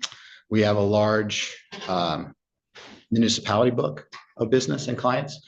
And we're really ideally suited for small and medium to large self-funded employers. And the program that you guys are in is the program that all the employers are trying to get to. Okay, they've already done the fully insured process, and they're trying to get to where you guys are, because you truly do hold your destiny. And it is primarily in the claims, and that's part of the stuff that we're going to talk about. I think the hardest thing that we're going to kind of go through is just understanding the difference between claims, fixed costs, as Ty brought up, and overall plan design. And our goal for our clients at BHS has been to provide the best benefits for our clients and employees by maintaining the cost, the best method. And you're in the right spot to do that long-term, okay? And I'll show you some of those tools that we have. I do want to share a little bit more about BHS before we get into the actual numbers, so you guys have a handle on our team and what we can do. Just the immediate team, I joined Lou kind of late in this process, kind of after one of your initial meetings, and then I came up and met with Jim and team and kind of got engaged. Over the past year, we've been kind of transitioning, as Lou mentioned, some of our services and platforms available. But everything that I'm going to talk about today, everything that we're going to offer is included in our fees that you're already paying, and that Lou's receiving and our firm now is receiving. So I'm not talking about any additional cost when we talk about some of the things that we're going to be able to wrap around your plan and make sure you're in the right spot going through the future. So I'm part of that team. I'm not going away. Sometimes different brokerage firms, maybe the people that present aren't the ones that you deal with on an ongoing basis. We will be that team, and I am, and Lou. We have the office in Traverse City, and he's here right around the corner to help assist. He's the boots on the ground, so to speak, to handle employee questions. But we also have the ability to service and on a high level with integration between doctors, hospitals, to Blue Cross, to the insurance carriers, those kind of things too. We have intermediaries. And so this team picture is just a quick overview of who is part of our immediate team. And Peggy Smith is the account manager. She works a lot with the HR team and billing and claim issues, and she's in partnership with myself and Lou. Jay Dean is a technology specialist, and we'll talk about some of that value add that we'll be able to bring. We're actually going to be introducing a HIRS. It's a health benefit management system, so that the employees can be educated on their benefits, have access to the benefits all online. The enrollment process there, our agreement with Blue Cross is that because of our volume with Blue Cross, our system is connected directly to Blue Cross. So all ads, terms, deletes, everything flows through that system and directly, and it's all PHI.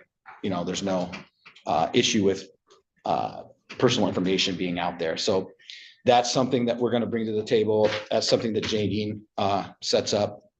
We have compliance software, because there's a lot of compliance that goes on within healthcare. And we have a compliance person, and that's Denise, to make sure that we're meeting all the county's requirements for, reporting, notices. And, I think you rely on, the HR team, but we're supportive of that team. So we are an extension of that HR team. So essentially but we make sure that everything's there. It's a checklist, it's documented, it shows that we've done it. And then people have access to it. So there's certain requirements when you're self-funded to set out summary plan descriptions and, make those notices available once every 3 years. And we make sure that all that happens. Okay. So for all of our clients.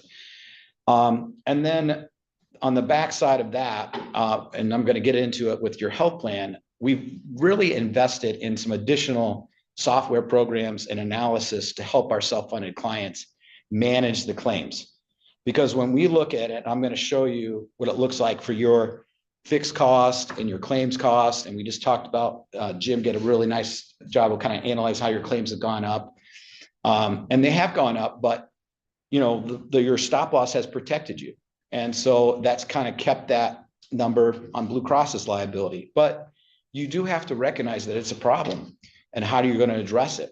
So we have invested in a data analytics software that includes AI technology. And it actually goes right into the claim paying system that Blue Cross uses. And so all the claims flow through our system, and it will actually identify things that are going on, trends. It'll project where my costs are going to be in a month or even, you know, in 6 months. Individuals, certain medications, where we could save money, people that are using the ER inappropriately.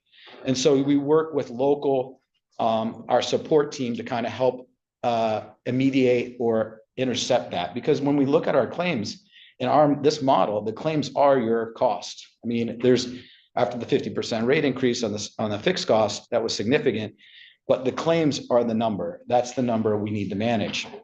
And that's ultimately why, you know, when we look at setting the budget, how can we get to that claim number to make your 2.6 million? That's the ultimate thing. And so there are tools in that data analytics for us to kind of manage and use as a resource in the back end, both pharmacy, both medically, treatment wise, all that kind of stuff. So that's a whole other area that allows us to do it. So and then in addition to that, we have a pharmacist. So the pharmacy is obviously, it's one of your big growing numbers. It's a significant number. And so we partner with Blue Cross, but we also look at your pharmacy and we say, hey, what are the trends going forward? What kind of things do we have to look at to make adjustments in your pharmacy formulary? And how can we how can we make sure that we're ahead of this, right? And I would say you guys have probably should have made some adjustments in that pharmacy, in advance to kind of intercept some of those big numbers. And what we're going to recommend is that we do switch to a 3-tier drug card and adjust that formulary that'll address some of those medications that are in your current spend. And it's not going to eliminate it. In some cases, it's going to eliminate them, like the GLP-1s, the weight loss medications, that were priorly covered are going to be gone. But also, like was mentioned prior, the biosimilar medications, you have Humira on one of your spend. You have another drug that's, $100,000 per prescription, so if that drug has been consistently on your plan for the last 5 years, that drug is not going away. It's going to be there. But Humira, that was $80,000 last year. That's going to be cut in half. So there's a lot of things that goes into your ongoing management of your plan. And that's part of our process and team to kind of make sure we're keeping you guys on track. So this page, the partnership side of this, is kind of all the value added that Lou is leaning towards, that saying, hey, this is what we bring to the table. We have a lot of clients in your position and with Blue Cross. And in our conversation with Blue Cross, as we looked at alternatives for you, they were like, the county is in the best spot they could possibly be in this self-funded program. So I think it was maybe Alan or Ty that asked the question about where are the plan designs and how do they relate? In order to have the plan designs that you have, $100 deductible, what we're recommending is $500 deductible, just minor changes, staying in Community Blue. In order to have those, you have to be in this model to hit a $2.6 million budget. If you go to a fully insured, and I'm going to show you what those fully insured rates look like, because we can quote them too at Blue Cross, that number you can get there, but the plans are a lot different. And then you have additional run out expense in it. So in order to maintain the best benefits going forward, you have to have the ability to kind of navigate the claims. Because if you turn it over, those rate increases in the future are on your total spend. So today, I'm going to show you our rate increase is on, it's almost 40% because of our cost of our stop loss. But it's on a lot smaller percentage than the $3 million number, okay? So I know I talked, I just want to take a pause.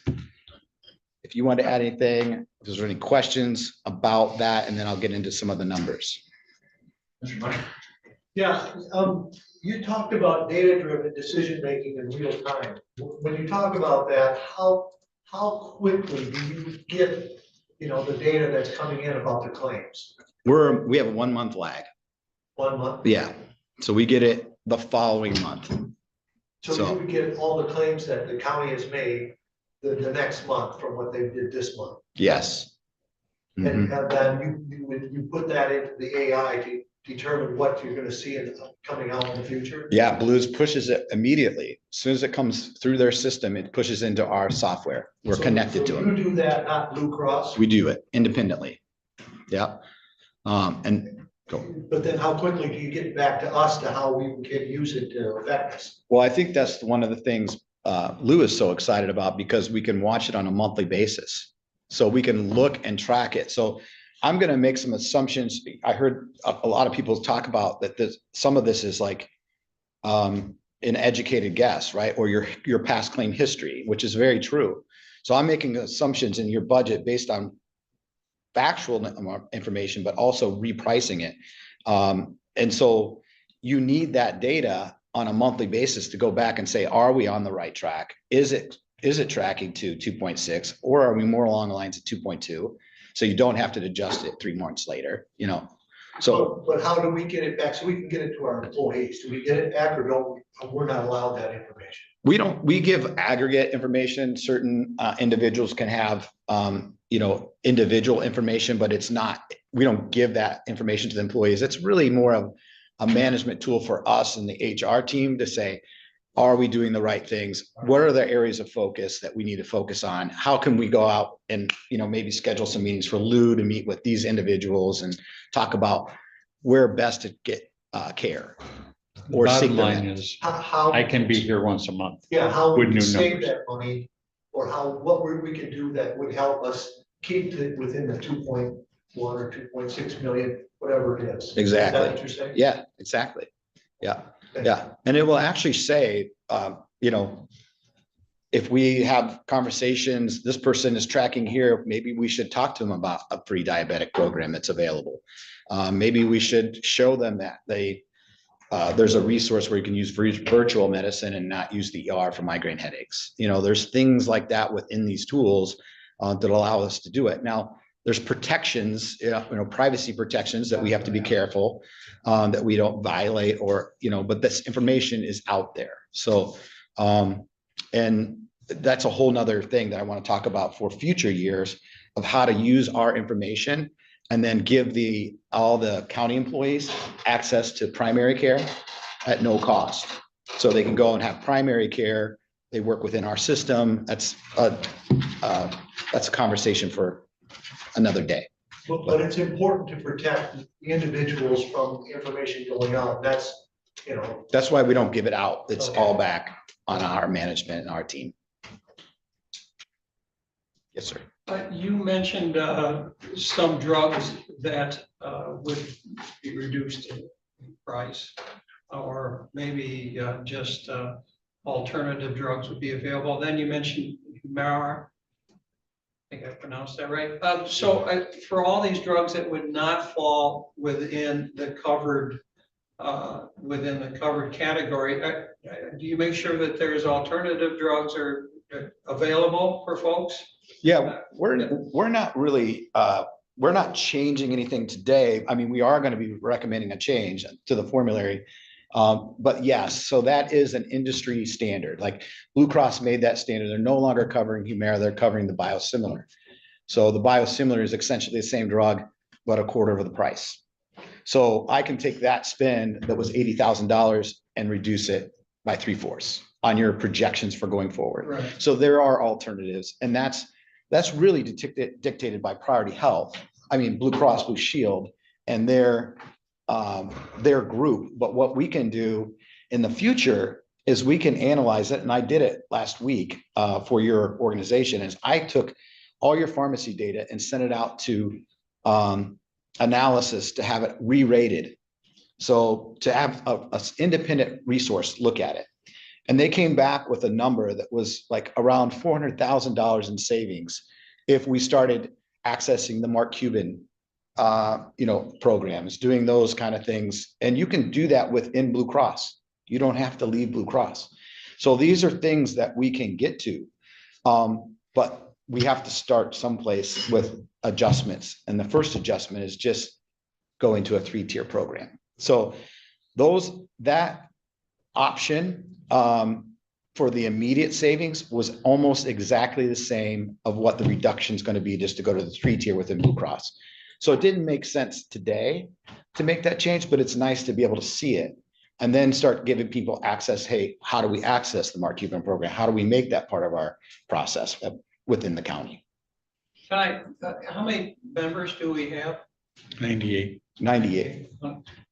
And I think everyone here recognizes that we're going to have changes, but I don't think everyone does recognize the value. Just throwing some quick numbers, 2.6 million, 100, you're looking at a $26,000 cost per employee on average per, and I say per employee, but per contract. Right. Which is substantial. I don't know how it compares to everyone else, but I think that it would do us good to explain both to the public and to our contract holders that this is a huge individual value that goes with employment of the county. One of the things you just said something interesting, Alan. You did pick up on the fact that you guys are on a per contract basis. Most of the things that anybody else is going to bring you is going to be on a per member basis. Priority Health is per member. That is a huge savings to you guys. Such as family contracts. Then Yep. If you had 5 people in a family, Right. you would have 5 separate. costs. Yep. Here, you get it and it's gone. Yeah, exactly. I mean, you have some protections within the Blue Cross stop loss contract that are fantastic. And that's what Lou's talking about. Look, our pharmacists on staff at BHS, let's say we put in a 3-tier program, and now it's a little more costly for that brand name medication for one of the county employees. And so they want some consultation out, maybe with us, maybe with their doctor on what are the alternatives. And so we can help them. And that's that process of being able to analyze it and say, hey, here's 4 options that you might be able to look at it. It's back to $10 because you guys today have a 1040 drug card. We're talking about going to 1040/80. So those high cost medications that cost thousands of dollars to get will now be 80. It's not a big adjustment, but just making that and the formulary change roughly produces about just under $300,000 of savings. Question here from Commissioner Algar. I'm just wondering, so you're talking about only having Blue Cross as a choice? Or- Yeah, I'm just talking about Blue Cross. And in my world, I can't offer both. I mean, I can offer one or the other, but they don't like to sit next to each other when we're talking about this kind of program. We're all in with Blues, or we're all in with Priority Health. We have that option to look at Priority Health in the future, or United Healthcare or Aetna. We have the ability actually to look at the stop loss piece. And that's what's so awesome about the model you're in. Because if you go to the fully insured, our only option is to change the plan. Like, how bad can I make the plan be for the staff, right? Because that's my only way to reduce it. Under this option, I can take that 20,000, or now we're recommending 50,000. I can take that $50,000 stop loss and I can put it out to the market where I have 70 different stop loss carriers, captives. Everybody's will be wanting to look at your rates because you're paying a lot and say, we can give you the same contract that Blue Cross does and we could do it for X. Okay. And then we can plug that inside Blue Cross.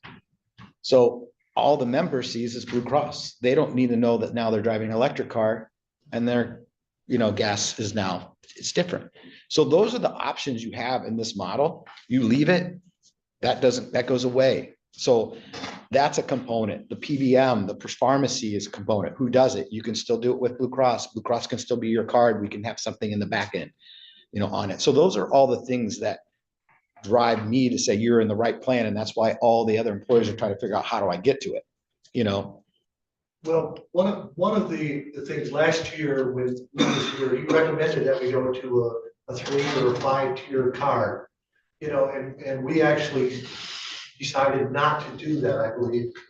And because we wanted to see how it was gonna go and if we could get the employees to buy in a little better. But now what I hear is you're saying we have to go to a 3-tier card, basically. Yeah, we do. We don't have the choice anymore. We don't, if you want to meet budget. Yeah, we have to do it. It's something that is there, and I don't think you need to go to a 5-tier, but we want to look at it in, 27, potential, what that would do. But just doing the 3-tier will generate enough savings. And my goal was to keep the benefits as best we could for the county staff. So not change them, because I could get to your number very easily. Like, I can give you a $1,500 deductible. I can switch to an HSA and we'll be at budget, or we'll be below budget. You know what I mean? But it's a big change. There's a way over time to say, even in 27, let's offer 2 plans. Let's offer your current plan that you have, so nobody has to change. We can offer this new plan. We can look at, like they said, contribution strategies. Should it cost something? Well, and that was one thing I thought, that we need to have our employees buy into this. And I think having a 3-tier card would help them to buy in, to know that our claims are what run the cost of this. And at 26,000 per employee, we can't sustain that. Yeah. Okay. Is there any other questions about some of the things I talked about in BHS's capability? I might bring it back in a little bit, but just know that, in Traverse City, we probably have 20 employees, and Grand Rapids is where I'm based out of. That's our corporate office. I think we have like around 150, and then we're all over the state. Okay. So just. I just go, it's only because I don't think you're gonna, I think you're going to just be dealing with the 2 options. And really only one option, the $50,000 stop loss. Mm-hmm. But when you, early on, when you provided information about our possibilities, there is, my understanding, I don't think we discussed them here, but there was possibilities of other stop loss levels. Yes. And they don't fit at all, or are they a possibility? Yeah. Well, when I got into the evaluation of your program, the lower stop loss options, there wasn't enough savings in the fixed cost is what I did not see. And I can show you, that's kind of where I'm going to next. Okay. So I can show you kind of why I got to this spot, to kind of say we wanted enough spread. That was my understanding, of that fixed cost. So yeah, it's just because it can cause cash flow issues for the county. Yes, yeah, and that's something that Lou and I have talked about, like how that ramps up, what that looks like. I actually went through and repriced all your claims. So, and assuming the 50,000 and what it would look like to get to my, very comfortable recommendation. So. Yeah, I'd call the Blues. The 35 is the one that we talked about also in various places. And for right now, I agree with him. We're looking at the 50,000. However, if we start seeing success around the plan and we start pulling those costs down and get that pool number coming down, Blue Cross has agreed they will let you go to a 35. We could go to a 35 right now. You could. It just doesn't make sense, in your opinion, financially. We would be on the high side of your budget number. So if we had any trip and falls, we'd be out of budget. It's right. Using the 50, we're comfortably in it. It's roughly a $300,000 increase if we were at that 35,000. thousand versus 300,000. I just want, but you're going there anyways. I just want to discuss that. Yeah, I don't have 35,000 on mine because I didn't have all that data, when I did my Did I say analysis. 35,000? 300 something. 300,000. Yeah. Difference between a 35 and a 50 stop loss. Right, I think you did say 300,000. Yeah, I Okay, thought it- yeah. So, the next page after our services is kind of our recommendations. So this is what I'm recommending for the plan for next year for the county to adopt. And that's a $500 deductible individually, 1,000 for doubles and families, keeping your 10% co-insurance and changing to a 3-tier drug card. And you can see the side by side. We're staying in community blue. And there's a conversation about like Simply Blue, but I don't feel like you need to make that adjustment for this year. It's going to be something again in 27 for us to have a conversation about. So very minimal change for the staff and the team. So I'm not going to dwell on the 27 considerations, and we talked about several of them just in this conversation, but there are a lot. And that was my point, is that there are a lot of things that we can now start to analyze and consider as we want to maintain the best benefits for the county employees, but control the cost. And I would say that if I look back over your 10-year history, I saw a lot of charts previously of the trends going up, and your trend has been very flat of the actual cost. Now your claims have spiked, but the stop loss has picked that up. But now we're at a point where the fixed cost jumps so high, we have to do something, right? And the $50,000 is the key. So I'm not going to spend time talking about Community Blue and Simply Blue, but I do want to move to this. So, and I know Jim did a really nice job previously and talked about this, and I want to start here, but I think Ty, you were asking the question, this top column here, the top level is our fixed cost. So at the very top, we pay $81.68 per individual employee to have Blue Cross card and administration. Then you have our, it's page 9. Yeah, looks like this. So this gets you to, this current column is where you are today. And I just wanted to repeat what Jim said. And if you go down to the bottom, the expected cost for this plan year that you're currently in was 2.9. That's the numbers from Blue Cross, right? And you've been battling this projection reality for 10 years or more. Okay. The worst case scenario based on the insurance was 3.2, almost 3.3. And Jim mentioned that earlier, that was reality. So I understand why you would look, that a fully insured model would put you somewhere in between those numbers, because this is reality of the insurance. It's not reality of your actual claims. And Blues has to project, they have to be conservative in their claim numbers, and they're extra conservative in their claims, expected claims, and how they set it. So the actual insurance is really the $50,000 or 20,000 number pickup, okay? And so if you slide to the right, the one thing I just wanted to point out, and this is kind of complicated, so just bear with me, but I wanted to show it to you a little bit. My recommendation is that we're going to stay with the 150%. So our first column here, the 50,000 and 100 for 50%. What that means is today your contract, Blue Cross says, here's what we expect the county's going to pay in claims. That number is a lot higher than our reality. Okay. And then they say 150% of that number is what your big aggregate insurance umbrella. We have the 20s, and then we have the 3.2. Okay. If we hit 3.2, your guys are done paying. It's over, right? But the reality is that number is never hit. And that's why you're paying a dollar for it. It's not much insurance, right? But it's required. We have to have it. So if you look at the 150 scale, you can see the Blue Cross expected claims just on their rates. It's just on their rates.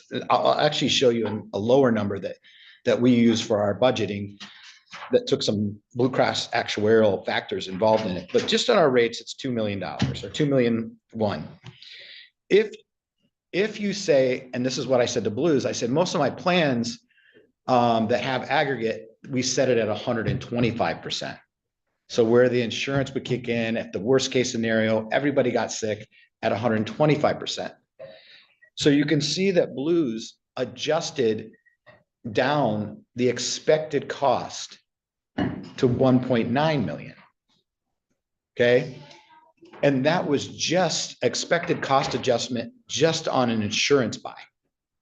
Okay. So that's why there's margin built into their projections. I just wanted to lay that out there, and that's what you guys have experienced. There's risk, there's margin, and we have to, with our ability to analyze your claims and project what we're going to do, come up with this budget.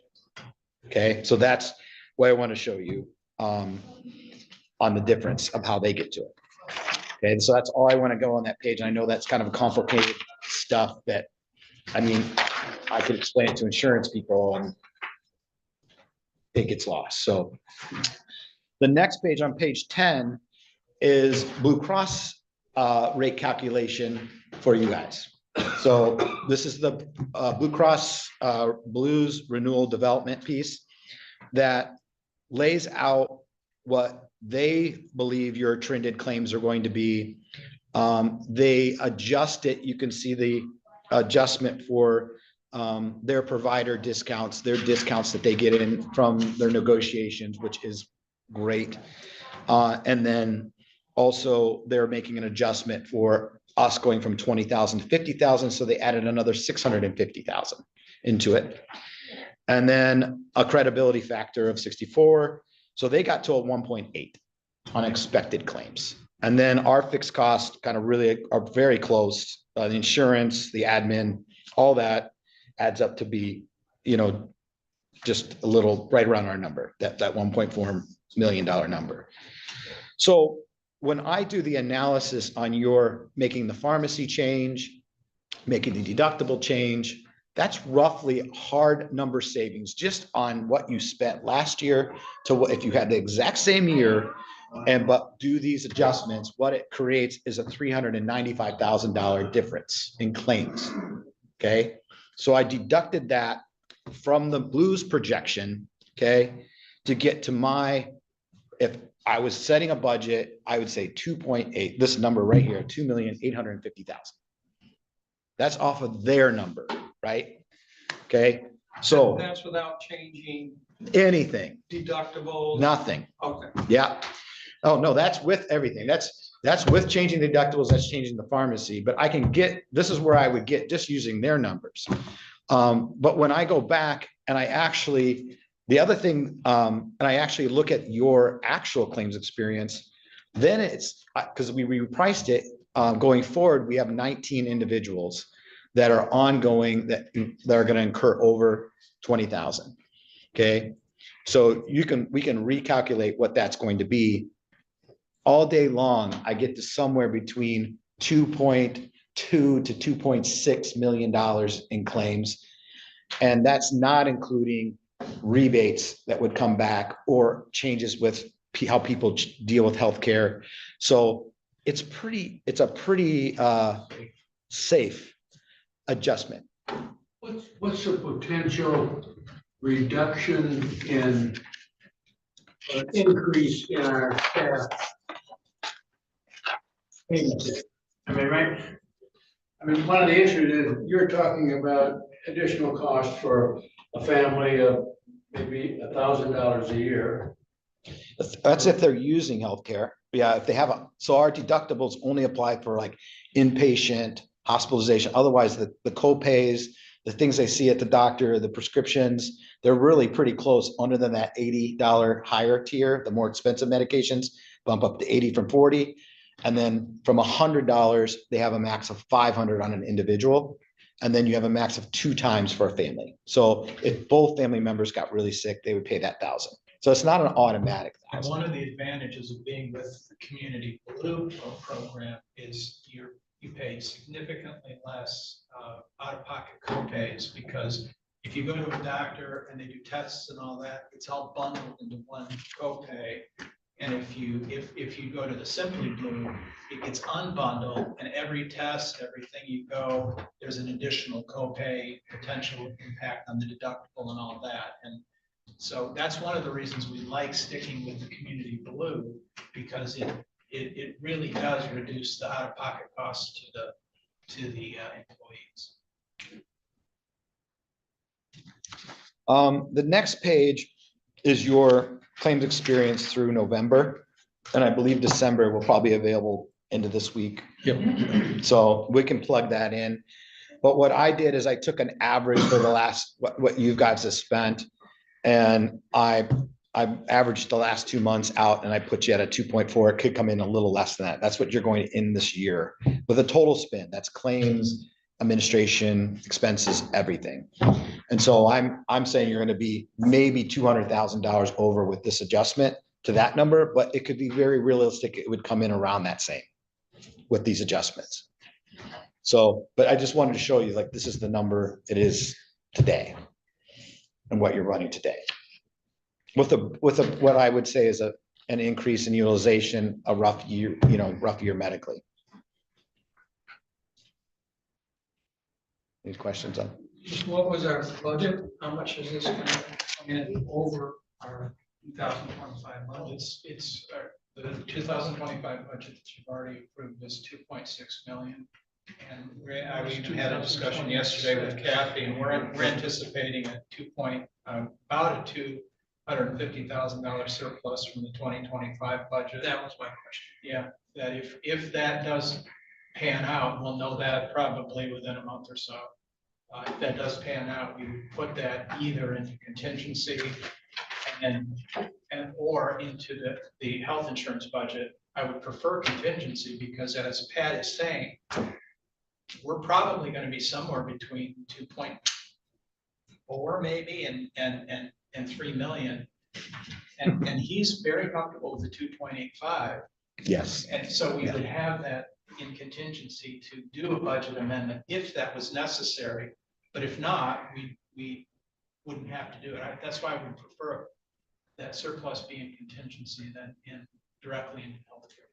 And that's, basically what Pat has gone through and demonstrated is what Jen and I and Kathy more or less came up with on our own. As we like I said in my presentation to start this, we thought it was somewhere between 2.5 and $3 million was where it was going to come in, and that's why we recommended 2.6. Well, first of all, we recommended 2.6 because we didn't think we could go any farther than that given the other constraints in the budget. So what I'm hearing and from Pat and VHS is we are on track, and that's to be taken into consideration.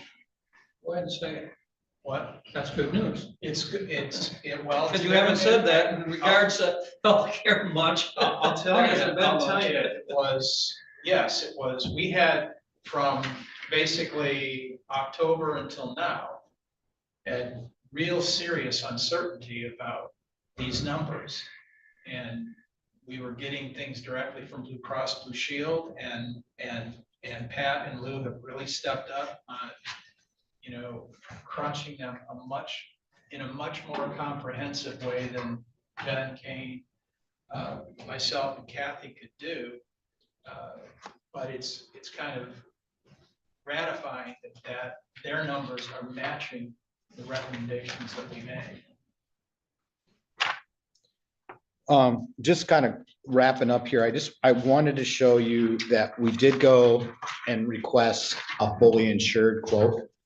So that would be the fully insured market. You're out of all those things I just said we could tweak. You're in the fully insured world for a program that we're recommending. And those rates came in, and you can see that plan design. It's an exact same plan design. So if we bought this, we could go to the bank, and that's what we'd pay in total premium. 2,790,000. Okay, if you shift to the right, the community blue or the Simply Blue program, those are the ones that creates a lot more cost associated with, you know, the deductibles that you would incur, that $500 deductible. That's roughly a 5% reduction. So just to give you an idea, making that change, what it does, but that's shifting that to the employees. Okay. The other thing to think about is the next page. Explain that, what does that mean, shifting that? Cost. Yeah, and so I skipped that, but that was a page, a couple of phrases in front. It showed the difference between community blue and Simply Blue. Yeah. It means that some of those things, like just going to go to the office, an office visit, would now be subject to that $500, where today they just pay a copay. Okay, so it is an increase in cost to the employee. It does. Yes. It limits how many chiropractic visits they have, how many physical therapy, things like that. And based upon that, and we were certainly aware of that difference, and Jen and I primarily decided that would probably not be a good option, even with the 5% savings, because it would be a much more significant impact directly on the pocketbook of the employees. And, you know, there might be some advantage to moving that or adding it as an option in the future for our plans. But in 2026, we didn't think it was fine. Yeah, we could look at, you know, there's options to look at, like a health savings account plan that would, those are all Simply Blue contracts, which would have lots of adjustments and make that an option to the members, but those are certainly. So what I wanted to kind of point out here is that when you do move to a fully insured plan, okay, there are cost of claims payment doesn't go away. All right, we still have to pay what they call run out claims. So you don't remember, because 20 years ago when you guys switched to self-funded because of Lou's awesome idea, you got the benefit of not paying claims in the first few months, but on the way out, you have to pay. So Blue Cross charges us 2 months of stop loss premiums. They charge us 3 months of admin fees.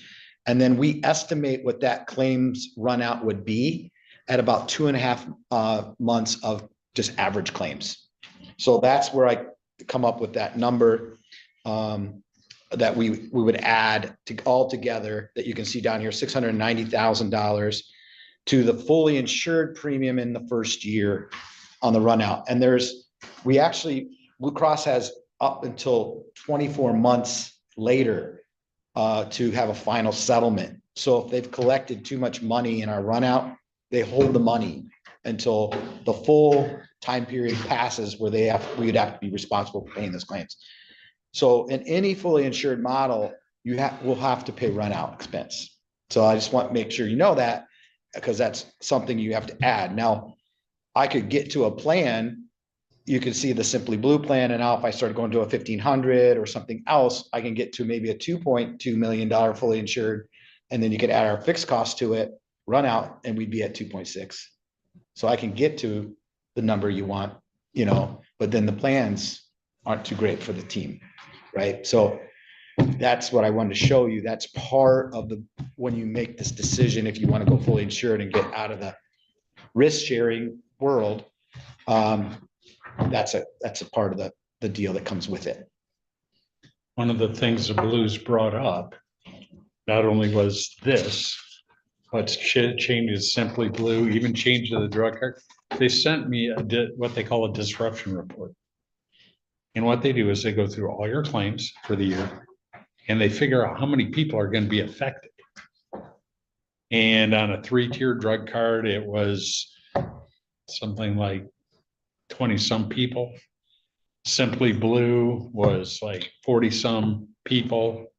So if we go to those discussions in future years, one of the things we will bring you is what this means to them out there that are going to use it, and how many of them are going to be affected, because that, as you know, is going to be in front of the board eventually, because they're paying more money. If we have 10 people affected, it's one thing. If we have 50 people affected, it's a huge another thing. And you need to know all of that up front before you start getting into any of this. And then to amplify what Lewis said, one of the reasons we had them focus on those alternatives rather than others that might have reduced our costs is those are alternatives that have the highest impact on those people that are actually using the service. So we felt it was, and in fact, the employee base told us, if you have to make any changes at all, they didn't want any. I want to make sure that that's clearly understood. They didn't want any changes. But if you're making any changes at all, make them focus on the people that are actually using the system rather than imposing a monthly fee regardless of whether you use the system or not. So they've been very accommodating. VHS has been very accommodating in terms of, focusing on the plan design changes that we thought were at least remotely palatable to the employee base. Yeah, our part of our data analytic platform is the ability to benchmark and show you where other plans are coming in. And I know you asked that question, and I would say on average, we're out there, the market in general is somewhere around a $1,500 individual deductible. So that's where the market is. So you can see why you're at the top 10% at 100. It's probably top 3%. 1%. Yeah, I mean, it's really good. So, but you've been able to maintain that, but now we just got to make some, and if we stay on this ability to kind of aggressively with teamwork, manage those claims and, do the right things down the line, then we can keep our track flat and not have one of those bell curves that goes like this. And based upon the data that I've seen, the actual reduction in cost associated with changing the deductible minuscule compared to the amount of changing the drug card. So if you wanted to only make one of those two changes, I'd recommend that you change just the drug card and keep the deductible the same. That would be within manageable ranges within the budget we have now. I've figured somewhere around $60,000 to $100,000 is what That's the number I have as well. the savings that you'd have in the deductible change. Yeah. So it's not much. Yeah, I would agree. But the only thing the reason why I'm recommending the 500, you could make that decision, and it does have a lot of, I would say $60,000 to $100,000, almost right on the number. I agree with that claims. That's what exactly I came up with. But we do need some help with education on a little bit of a barrier to access of where I want to go or get care, and think about a little bit of where if I can get an MRI and I haven't waited a week because I know it costs me $100, I'm going to go get an MRI. A $500 maybe, I think about it a little bit. We have a conversation. This is the right thing. It might still be the right thing. It's not going to, but starts to make that change in like understanding how much things cost. And so that's why I wanted to move to some kind of number that was going to help us, because we do need some material change. Obviously, I think people value your benefits, and they're very good. So there was, that's made it the county very attractive to be here, and that's great. That's why you provide them. But that's what Absolutely agree with Pat on that. That it is an important change to make. Mr. Bunny? Yeah, I agree with what you're saying as well. I don't want to see us raise anything, but I do believe that we have to start living in reality. And I think last year we should have probably listened to Lou, and we should have started something then. So I'm very willing to do this, even though I don't want to raise anything. But I just think we have to listen to our experts and move forward with what they're recommending. Any other questions for Jeff or Pat and Lou? Think you do? Yes, so I wrote down.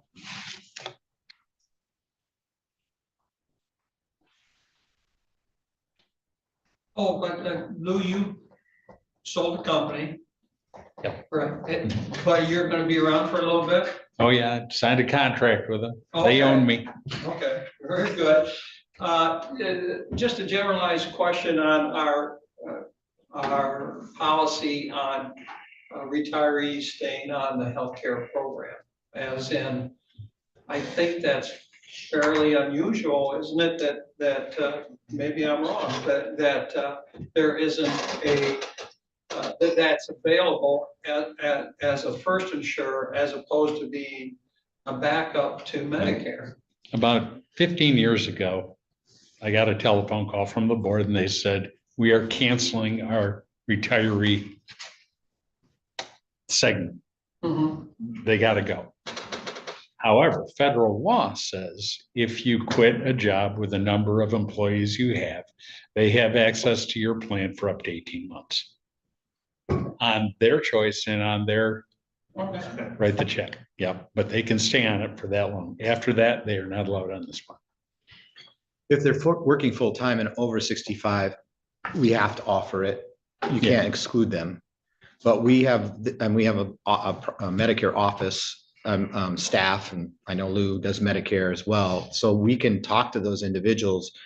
But when it's free or there's no cost to join the plan, that's better than a Medicare.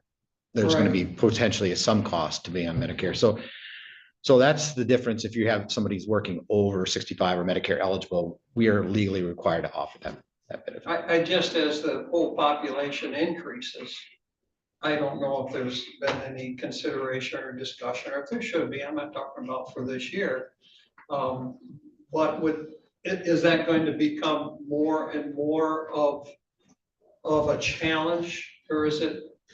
You guys made it. You want to come up here? We're into discussion now. Hey, oh, Yeah. okay. I just. How many do we have that actually took over? No. Let's stop for a second. I think we're talking about two different things. You're talking about employer-funded continuation of retiree benefits. We don't do that any longer. With healthcare. So, they cannot be. But They cannot be. Okay. We probably have some that are on runouts. Sounds like zero, but yeah, We you could. cancel it. I don't know. I think that's the case. Yes. But it's Cobras. That's their expense, not at ours. Okay. And there's nothing we can take away. There's no way we can take that away. Yeah. That's by law. Yeah, there's some history there, so. You have to ask. Chair. No, she gets Would you mind? Okay. Some history on The history I was just gonna state is that because we are self-funded, which I think you're getting at, yes, they will pay a covert rate, but they will be a contract on your current self-insured. So if we have 99 members, one retires and they take Cobra, they are still part of your 99, still part of your stop loss, still part of your claims, but they are paying in what is called an illustrated rate that Lou does give to pay for those benefits. That's fine. Now they could be paying us 18,000, and we have paid out 50. But that's the benefit of being an employee here at Leelanau County. Well, I guess my question was over 65, when they're eligible for. That only lasts for 18 months. Yeah. If you currently, I believe that the law states, and I think that that's where you're maybe asking, let's say, for instance, I'm 64 years old and next year I'm 65. I haven't decided Which to is retire. way too high. I know, right? Okay. If I haven't decided to retire, can the Blues and the employer mandate that I go to Medicare and take your buyout? Is that what you're, That was my question. So that's not an issue. so when you become Medicare eligible or you're hired on after 65, can the county mandate that you are not eligible for the healthcare? No, they can't. Yeah, and I would say most retirees, when they come to that point, they're actually retiring, so they're not on your plan anymore, working full time. They do have to pay the COBRA rate, which is close to what you saw in the fully insured premium rates, because we kind of back in to the illustrated rates backs into our Blue Cross projections. So it's pretty expensive at that point, and Medicare is a lot better solution. But when I'm employed here, it probably isn't the best solution when there's no cost. Right. I will agree with that. I think Jen had her hand up. There is something that we could do that's probably not super popular, but there are spousal exclusions that you can do. You know, if they reach certain ages, and that's something Pat or Lou could take on from them. Yeah, I actually have it in my 27 ideas to talk about. And that's a very popular provision within the marketplace with private employers. And I think it's Steelcase, and then UPS announced it a couple of years ago. But basically what it states is if we'll cover the employees, but if your spouse is employed and offered healthcare through their employer, they must take it. And We have so. that vote here. No, we're saying it doesn't. We don't? No. Well, it's supposed to be in there. That is thought we not did that possible. years That's a ago. huge adjustment. When Yeah. you look at because that moves a lot of potential enrollment and claims off your plan. And it's become very consistent in the marketplace. It's like, we'll cover our employees, you cover your employees, you know. It just gets to be more like, well, my husband's a contractor, or my spouse is, you know, I'm not sure exactly. So there's some things you have to work through and have a discussion, but it's becoming very mainstream as a policy that's very broad, and it kind of certainly has an effect on our total cost. Mr. Money, you had a question? No, I just had a little bit of history too. Many years ago, there was a decision, I mean, they were paying retired employees $100 a month for health insurance. And it was voted on to give all employees, I think, $100 per year or something, and that they could put into an HSA for their retirement, and we no longer paid the $100 per month to retired employees. So that eliminated that liability that the county had at that time. I mean, some people who were receiving the $100 were very unhappy with the vote, but that's what we did to, because it was a liability that could grow and grow. You know. Correct, as well as back then it was premium based. Yes. So you had your own policy, and that's what Alan was getting at. We had our own policy for retirees. Yeah. And the county paid the bill, and then the employee paid, or the retiree got $100 towards that. And then they'd write us a check for the difference every month. All right, any other questions? Perfect, thank you. Thank you. I guess, This will be on our next agenda to make decisions about it. Sounds good.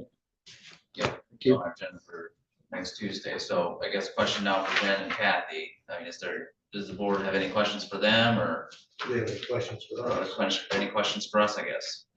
I thought this was very helpful. Do you have any questions, Mr. Administrator, or comments, or No, but I do have a recommendation if you want to hear it. spit it out? Fine. First of all, let me just say that I personally prefer self-insured plans. I think it's a very good savings prospect for any entity. But in order to have a well-managed self-insured plan, you really have to have three things. First, you have to have accurate projections of the necessary claims reserves that are required over and above the stop loss premium you're going to pay. Secondly, you have to have budget alignment. So we're being honest with you that as a board, that this is what we think the cost of your health insurance is going to be on an annual basis. Third, you have to have active management of the claims, kind of the things that DHS has said they can bring to the table. And it's not a reflection on, he said it himself, he didn't have the resources that DHS had at the time, but they do have that, but he does have that now, and they clearly indicated they can bring that kind of management to us. Secondly, why did I ask Gallagher to present? First of all, they helped me when I was in absolute panic mode. When I saw that the amount that we had budgeted, $2.1 million initially when we wrote that out in June, was going to be exceeded by the stop loss premium that we would have to pay if we renewed at $20,000. I said, I've got to find some advice and some alternatives. So I contacted Jeff Nielsen, came highly recommended and got information from him. I wanted you to hear the information they can provide you for the future. I also wanted you to know about the pool option. It's one that you might want to consider at some point in time. So why not use the pool option right now? Pat hit on it very clearly. It's the claims lag that we would need, that we haven't budgeted for that. We haven't budgeted for that anywhere near. We don't have $300,000 to $600,000 to pay that claims lag if we were to try to renew with the pool or move to the pool and renew with them in February. So my recommendation for 2026 is we accept the BHS recommendation for renewal. That during 2007, we consider fully insured options just to take that as an option, not necessarily to decide to consider that for an option. And then you might want to consider, because there's been a significant discussion that our insurance options ought to be subject to an RFP, that we do that in the early spring. And that's my recommendation to the board based upon the discussion that we had. I really thank the Gallagher Group. They provided excellent information, but also the stuff that, the information we got from Pat, Lou, and DHS has been impeccable in terms of their analysis of our situation. So that's the main reason that I recommend we accept their renewal. And if you would like me to do that, we'll prepare an EDS to that effect for your consideration at the meeting in on the 13th. Any discussion, commissioners, here on that? I for one would be interested in that. I think that's where I'm leaning. Yeah, I don't think we can vote on a recommendation at this meeting. No, I'm not asking for you to do that. Yes, just making sure that that's the direction you'd like to see the EDS for consideration at your executive meeting. Well, the sooner I can let the Blues know to make the contract up, Right. if we're thinking 50, 500, 3-tier, I will let them know, put them on notice, because we've talked about the fact we have to have this signed and in their hands by the 31st. Right, and we can't make a final decision until January 20th. Yeah, So- so if I can put them on notice on that, I think we got no problem. We got no time. Well, as everyone knows, I always agree with Todd, so. Ah, Well, I think the meeting today was just general discussion, so I mean, I think just by the discussion on the commissioners, I think, staff knows generally what we're gonna do. Right. So that's, we'll And then prepare we'll an make a, EDS to make that a effect. final, first, more discussion next Tuesday on that, so. Of course. Thank you. All right, Yeah, thank you guys for coming, really appreciate it. Yeah, yeah, happy to be here. Thank We'll you. keep Thanks for talking. having us. Thanks, Lou. You're welcome. Next, we have public comments, none, commissioner comments? None. Well, I would say I had expressed to Jim that I was concerned about there not being an RFP process for this. It all turned out okay, but if we go into this next year, I would like to have a more open process that we would hear from more vendors. And, okay, that. I have a 1 minute. Hush up, but I am a Leelanau County resident. I am a Leelanau County taxpayer. So when I look at this, this is more personal to me. So I really do try to get the best we can for you guys. We're under commissioner comments right now, so Commissioner Wessel. Commissioner comment, it's hard for me to say because I didn't want to have this special meeting. As you know, I thought we were gonna have it in the organization meeting, but I'm glad we had it. This was helpful. Thank you. Any other commissioner comments? All right, now,